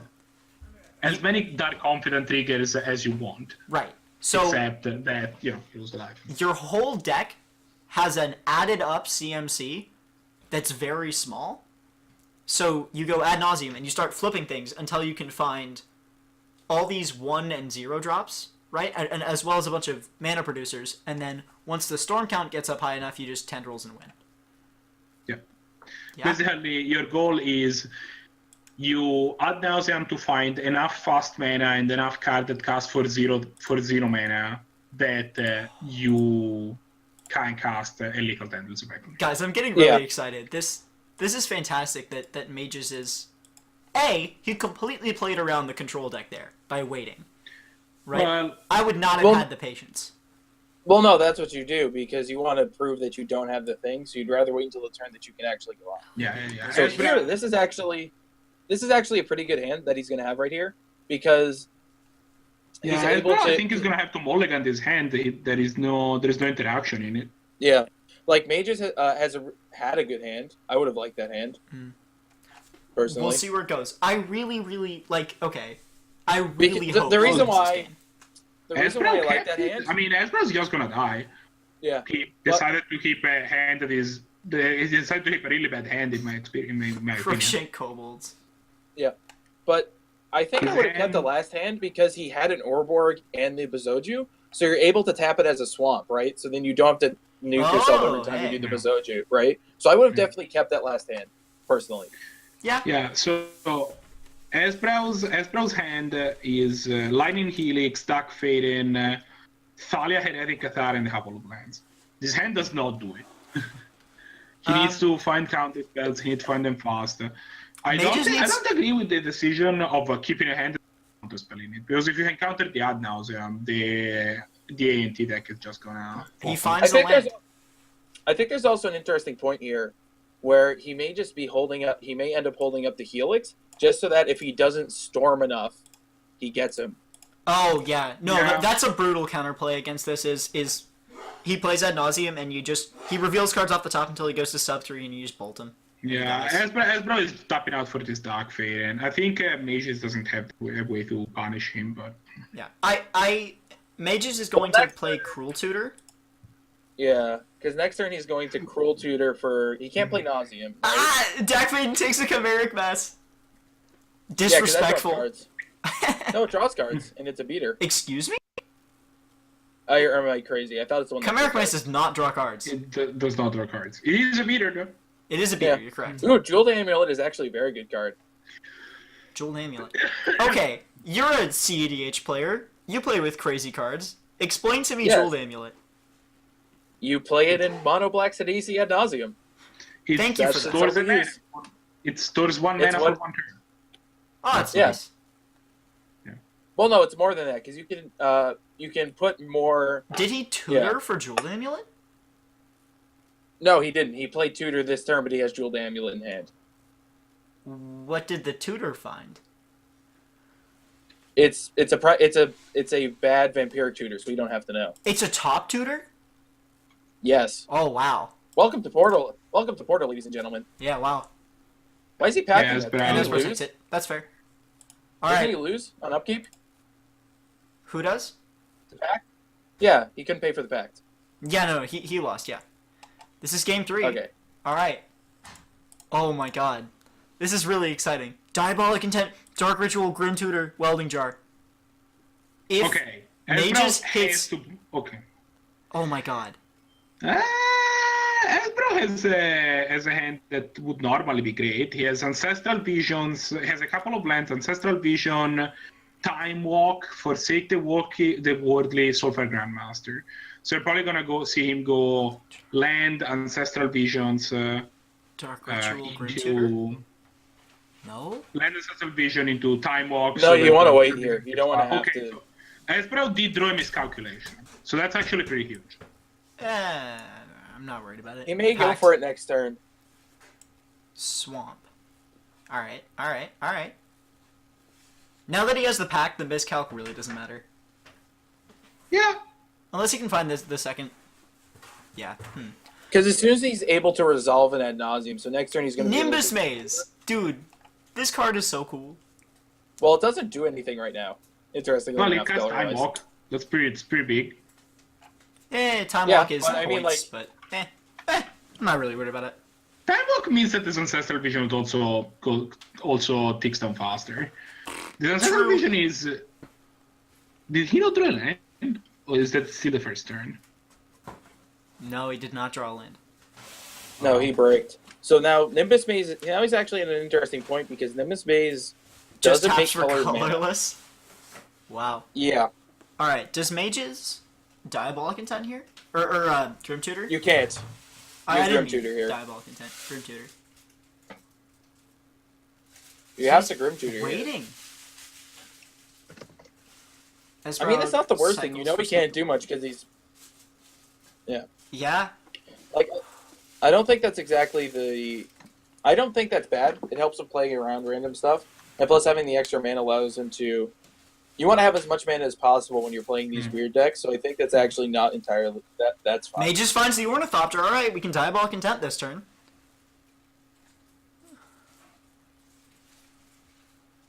Yeah. Do Does you? Do you Diabolic Yes. Intent this turn? Yes. You 100% Diabolic Intent. Because, 1, 2, 3, yeah, the way that 4. you do is that you Diabolic Intent, and then you go... You get LED, right? No, you don't get LED. I don't know what his list What is do like, you so I get? can't say much. Oh, Well, he Diabolic Intent for Ad Nauseam. fair enough. Yeah, For Ad but Nauseam. he can't cast the Ad Nauseam yet. Oh, he's just gonna wait. I think he's gonna wait. Yeah. But this Ancestral Vision resolving is bad news. Yeah, Well, but let's go over. let's see what his his hand so you brow can see that. sees. Because He doesn't finds get a counter floors. spell. Yeah, Which he is- Well, finds... that's not. Now he has access to Miscalculation and Counterspell. No! Cascade Bluffs He plays really sucks. Cascade Bluffs. He No, can wait, play Nimble Miscalc plays- and Counterspell here. Yeah, Seeing he can. how Mages played this out last time, I think Mages is just gonna wait for Esper to try to land anything and win.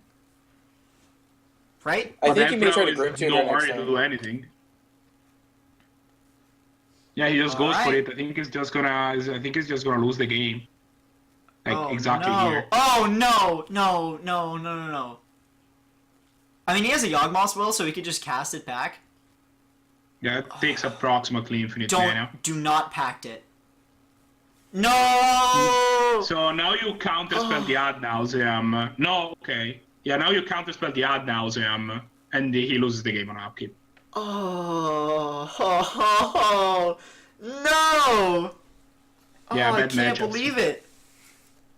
I mean, you're playing against that. You're playing your all So X1 close. basket control deck, combo deck against a control deck. It's not I great. think what I personally would have done is actually just sit, because at some point, Artirian is gonna have to do something. Or Esprout's gonna have whoever, to do sorry, Esprout, he's going to have to do something, right? So you Yeah. have to wait for him to tap down, right? And especially if you keep playing lands, it's gonna get to the point where you're playing so much stuff, like you have so many lands in play that they won't be able to do anything. Because I think I would have waited. Oh, Mages. Oh, we almost saw it. Dude. Oh no. That's so This is sad. unbiased commentary. Yeah, Esprout just wins. Oh no.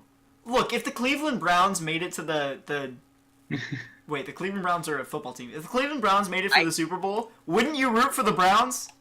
Come on. I have no idea what that means. Alright, I don't really either. He doesn't exactly Mages! sports ball. No! Oh, First 2-mana counter spell. It was the second one that got me. oh, I'm crying for you, buddy. That sucked. Oh, I'm really sad. Another week of playing Adnos. Let's Dude, go. to be fair, you went 2-1 with this, and both of the games that you won were 2-0. Also, like, the games were actually pretty close. Yeah. Esprout kept two hands that were very light on interaction and ended up drawing into the interaction that he needed. Plus, he did go Ancestral Visions into Time Walk. That's not exactly a bad 1-2 punch. So, Esper, I have to ask, did you know about how Bizoju works with Urborg on your first keep on your first turn? Side you an Urborg? Yeah. No. Or sorry, I mean Mages, did you know about that? Yeah, you had beside you an Urborg in hand. Because you could have Probably- because Oh no, you didn't have any tutors in that hand. You had no well business. no because In this deck, if you don't have a tutor in your hand, you mulligan. Yeah. Because there is no chance otherwise. I have played this deck many, many times, and never once have I naturally drawn into a hand with a tutor had a tutor. How is Tulip casting this Harsh Mentor? Can we follow up this conversation while we watch one of the other games? Artirian Legacy versus Tulip. Yep. It's Okay, already up on sorry. the stream. I think. Sorry, I didn't say anything. I just actually was completely silent. Oh, the promo of Raid. Look at that. I recently saw an unhinged card that was it was a burn spell, and it said in the flavor text was names for burn spells we haven't used yet, and the top of the list was a Braid. If you look at the flavor text for that card, there's a couple of names that they have used in the meantime, and they have been scratched off. Like, if you look at the Oracle text for that card... Really? The flavor text, yeah, it keeps updating. That's really cool. With the names. Let me see if I can... Incinerates Artirian, and he chooses to Logic Knot it. Alright, I mean, I don't hate that play. Artirian has a hand of all business, no lands. Yet again. Preordains. Finds a land, please. Don't break my heart. Finds the Sulphur Falls. Alright. So now he's holding... He doesn't have a counterspell up right now. So he might as well go for the throat this Harsh Mentor. By the way, how often have you guys seen Harsh Mentor actually deal 2 damage to somebody? I've never seen Harsh Mentor in play. What? It's so good. Well, I think it's good. I play it in every red deck I play. I presume it's good. But I've never actually activated it. Like, I've never seen the triggered ability go in the stack.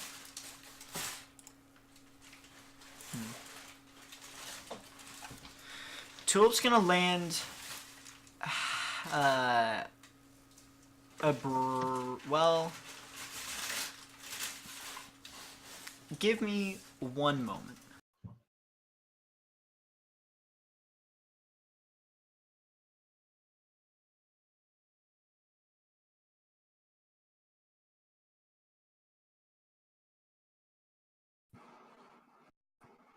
No, we're still here. Okay, We're alright. still here. I was just checking. I was like, what is happening? No, but interestingly enough, at this point, he is aggressively arc trailing. Yeah, alright. As you do. And he had to I forget, does the way that arc trail read means...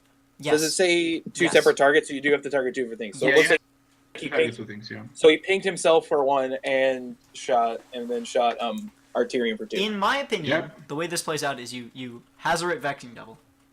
Because Hazoret is a 5/4 with haste. And I'd play the Vexing Double first. Oh yeah, no, absolutely. Like, it's correct to play the Vexing Devil first. But Artirian kind of needs to see through this and be like, oh, can I counter this? Because otherwise, he's gonna counter the Hazoret, but then lethal on board.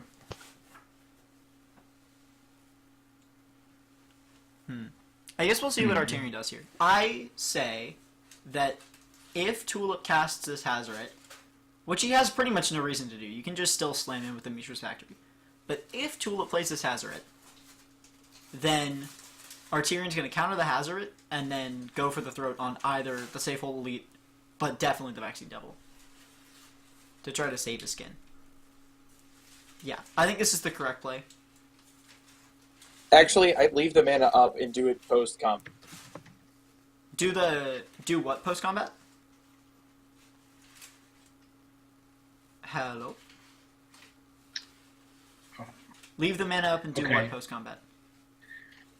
I officially give up. I cannot find that burn spell that has the flavor text. Yeah, it's somewhere. Do you remember exactly what it said? Does it actually say we haven't used yet? Because we haven't used yet. Maybe Gather is just garbage. It is. Let me do Scryfall. Scryfall Advanced. Yeah, exactly. That's exactly what I should be doing. Flavor text. We haven't used yet. Just type in a braid in the Okay, flavor we text. found Wouldn't that have been Oh, easier? type in a braid in the flavor text. Correct. No, it's called Erase, not Urza's Legacy. It was tripping me up. It's not actually a burn spell. Excuse me, what's it called? It's Erase, called. not the Arcus Legacy one. Oh, That's Erase. Yeah. It's not an actual burn spell. It's synonyms for erased. We haven't used is the name of the card. And if you look at the flavor text, it has Abrade and Frazzle have been like struck through. Oh wow. Chafe, Fray, Scuff, and Scrub. Fray, I might. And a blade also. A blade? Excuse me. A blade. Oh, a blade. I am not sure they're gonna use that one. If I was taking bets. It's a cool word. Here, let me. But Oblation's a card. Yeah. No, What? Oblation is a card, not Ablation. Oh, Oblation. Okay. All right, I need to show you guys this. Here it is. There we go. In the Oracle text, which I'm not gonna try to picture in. Abrade and Frazzle are both crossed out. So there's Chafe, Fray, Scuff, Scrub, and Ablate left. Erase, not the Urza's Legacy one. Black. Alright. So now that that's not bugging me anymore, I am free to actually pay attention to this game again. This is quality commentary from my part so far. Artirian so we're also at an interesting has to point kill where this.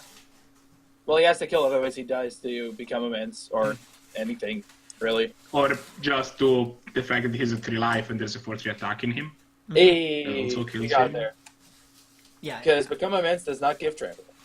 Sadly, no. That card would be extremely busto if it gave trample. There's a Brainstorm in Artirian's Legacy's hand. That's all he's got. not- Let's see what he draws. Yeah, but if you have to draw a card, Brainstorm's not a bad one. Inquisition, Notion Thief. Notion Thief would be kind of nutty because it has flash. It does have Flash. It's just a 3-1 with flash at this point. Like he's. I not just really keep the weird. Notion Thief and either the Notion Thief or the Inquisition, because getting things out of his hand and knowing what the hand is, like. I think you keep the Notion Thief, put Scalding Tarn on the bottom, and then shove with the Scalding Tarn. So, Tulip. Well, yeah, because they're less than 3, and being less than 3 is kind of. Yeah. All the same The at this difference point. between 3 and 2 is whatever. You don't care. Tulip has a lot of cards with haste. If he finds something with haste, he just wins this game. Yeah. Because he abrades the Snapcaster. Well, Unless no, because Artirian keeps Artirian can keep the 3-1 and No, push in. Notion Thief. Does he keep Notion Thief? No, he keeps Inquisition of Kozilek, which is gonna probably take the. I mean, well, it takes a braid. Yeah, it has to take a braid. It's the only target. Yep. Goodbye. And And, Artirian concedes. Is that it? Oh, this Mishra's Factory, I think. Was, Oh yeah, that is deeply No, unfortunate. but he can block with Snapcaster. I think Artirian was like, I'm out of gas. Alright. And I guess we're on to the very last game still running in the finals round. Varvac versus TV's very own. Varvac has won 0 games. TV's very own has won 1 game. Varvac just cast a DT. I don't know what he got though. Soren Lord. Yeah, he has a Sorin Dark Administrad in play. There's an Kaitsa Either Violent Freebird 4. with Umazawa's GT. There's an Either Violent play on 4, which might be also honestly a little suspect. I don't know.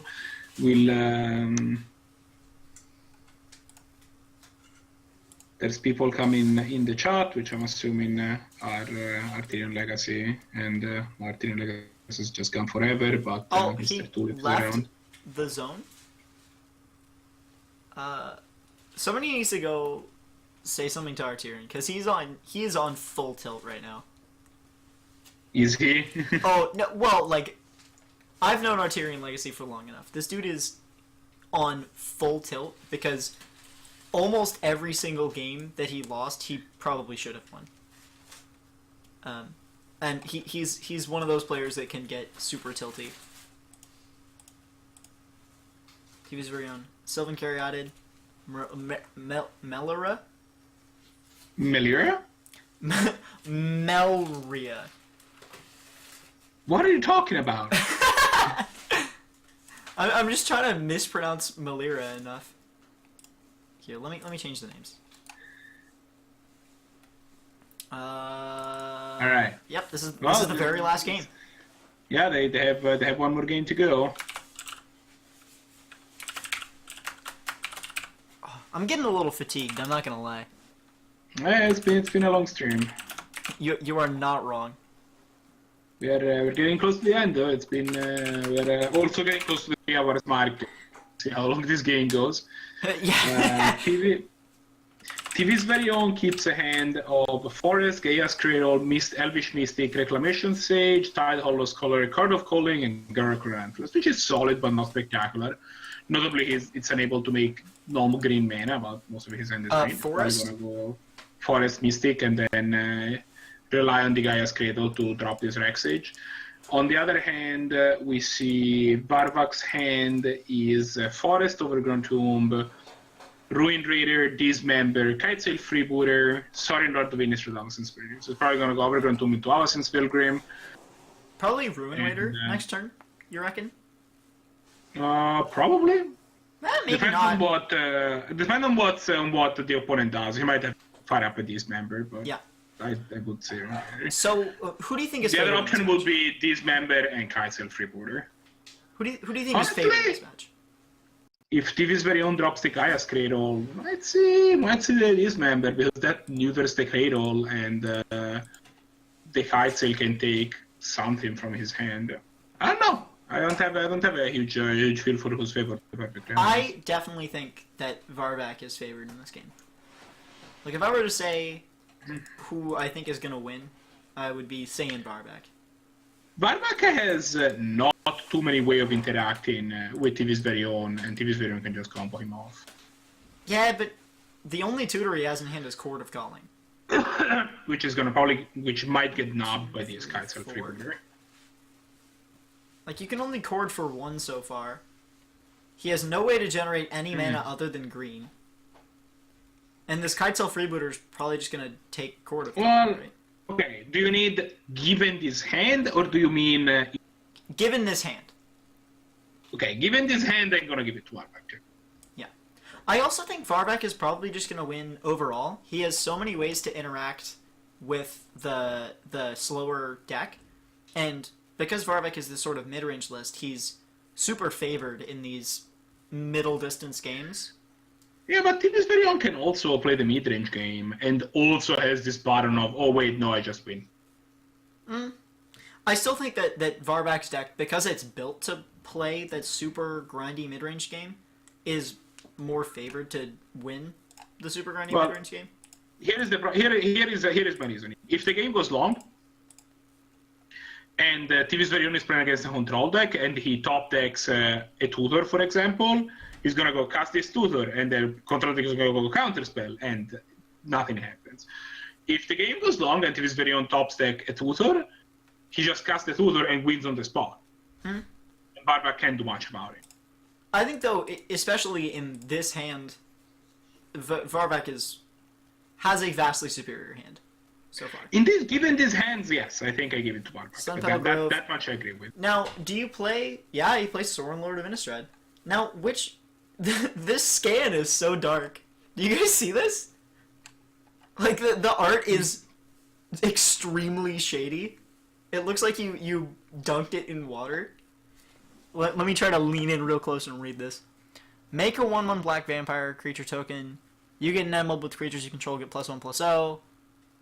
Destroy up to 3 target creatures and or other planeswalkers. Yeah, no, I see what you mean. It's a very dark scan.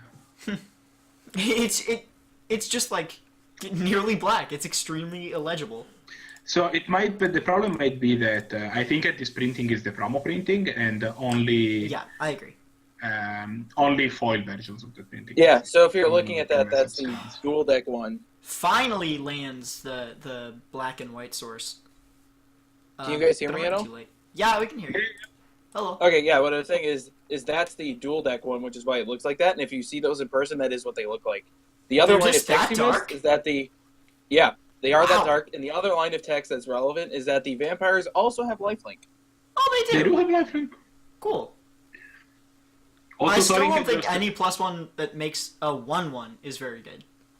Well, it kind of makes a 2/1 or a 3/1 or a 4/1. I'm too That's accustomed generally what to it is. Xenagos the Reveler that makes 2/2s with haste that stick around forever. I mean, to be fair, Sorin does have the solution to the Hacked. problem by itself, right? Because he had -2 to make an emblem that gives everything +1/+0. So Not Varrock probably that- just swings with the Freebooter and the Vampire, lands Ruin Raider. He can just hold Pact? Like, there's no reason for him to cast the Pact right now. Yeah? What, is there anything relevant to even dig for? Probably not, right? Probably not. Unless 'Cause, he's like, playing Toxic it's hard- Deluge. Or I guess my other question would be, does his deck is his deck built for Tainted Pack where it doesn't have any card with the same English name in it? Yes. Well, I want to assume so. Yes. I don't know. There's no way because, he would- So you play, I mean, the way that you do it traditionally is you play snow-covered forest and regular forest, Yeah. so that you can have two basics. Oh, You even need I'm to looking at the basic. deck list now. Am I about to cry? Tainted Pack costs a point. Doesn't it? It cost a does. point. Yeah, it does. has. It It's does a very cost good a card. point. Okay, Well- he is not running any 2 cards with the same name. Okay, Also, I was just the, curious. the guy in the picture is wearing some weird earmuffs. No, yeah, I own a copy You know of what I this think card. he is? I'm not exactly sure what he's doing. I think he's a mannequin, and the face has been like put on. Well, actually, it's... Can you guys hear me still? Yeah. Yeah.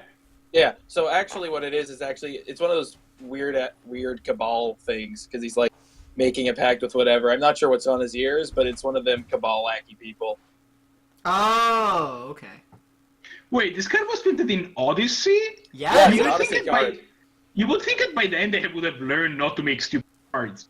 No, Odyssey. No. They didn't learn to stop making stupid They have a cards. tomb in Odyssey, let's be real. To be fair, I don't think they really ever learned to stop making stupid cards. Well, these type of stupid cards, this type of like tutor anything cards. Like they still make stupid cards, but they make stupid cards in a very different way. Like not Friends make push. stupid threats. Yeah. I mean, Printed Entomb's a in Laura Odyssey. block. Entomb is an Odyssey, you're correct. Okay, fair. I mean, like what was the set right after Odyssey? Cold Snap? Might have been No, Torment. it was I- all- No. Alright, So it Onslaught. was, well, okay.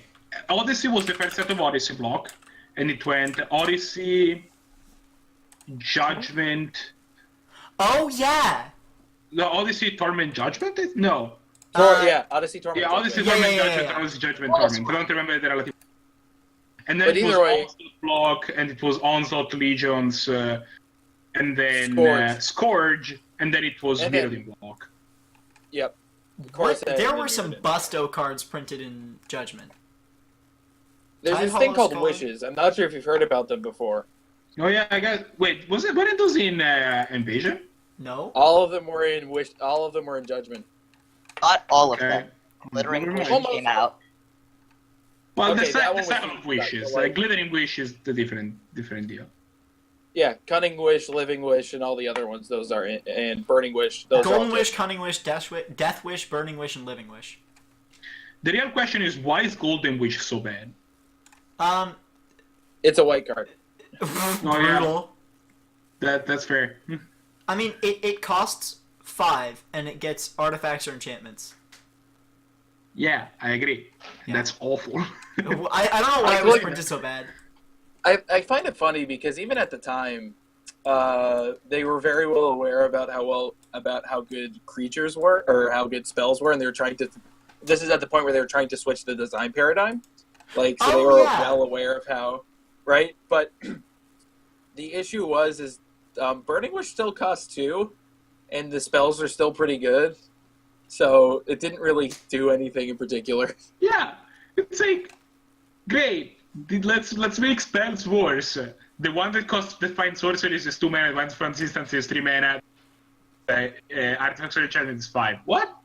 Excuse me? Yeah. Burning Wish is 2, Cunning Wish is 3, and then the other ones we don't particularly care about. Living Wish is also Okay, I can't hear you for like a second. My headphones died. I'm going to have. There were only 2 reprinted cards in all of the Odyssey block. Urnam Jin and Gilded Strike. or Guided Strike. Guided Strike has been being reprinted into Oblivion. Oh, Siege Rhino draw. That's gonna. That's close out really good. I mean, TVs is just like dead. Yeah. Yeah, I'm pretty confident. Drawback takes it. Yeah. All right. Okay, There's the tournament. Well, that's the tournament. Thank you to everybody who showed up and everybody who played. Like props to people who jammed a lot of good games. Congratulations to. Oh goodness, let me try to find this. Excuse me. Esbrow. Yeah, congratulations to Esbrow for winning. Is this your first or your second one that you won? Second. Second. Yeah, congratulations. Thank you. Sorry about the hold up in the middle. Absolutely no problem. Yeah, no problem. Esbrow. Stuff happens. Yeah.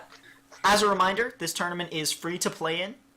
So if you want to play, just sign up. There will be a link to the Canadian Highlander Discord. Another reminder, and more important to the people who are here, the Liquid Elf League is like 0 cost to you, right? Well, it's literally 0 cost. It's also 0 risk. Go sign up in it. The league starts on Monday. If you're not, I like, wouldn't say 0 risk. You might like tilt. you might lose. You're right. You got me. But it's free to join. There are prizes, paper prizes that are being put up that will be mailed to you from Scotland. Big props to Liquid Elf for putting that on. Go sign up to that if you haven't yet. I will be playing in it. I still don't believe in like the existence of Scott. Excuse I'm me? pretty sure that it's all just a shame. Again, thank you to everybody for turning up. Have a wonderful week, and I will see you guys all next week when we do this again. Yeah, we'll see you guys next week. Bye. Have a good weekend. Bye. Thanks for turning up. I hope you have a good one. Bye.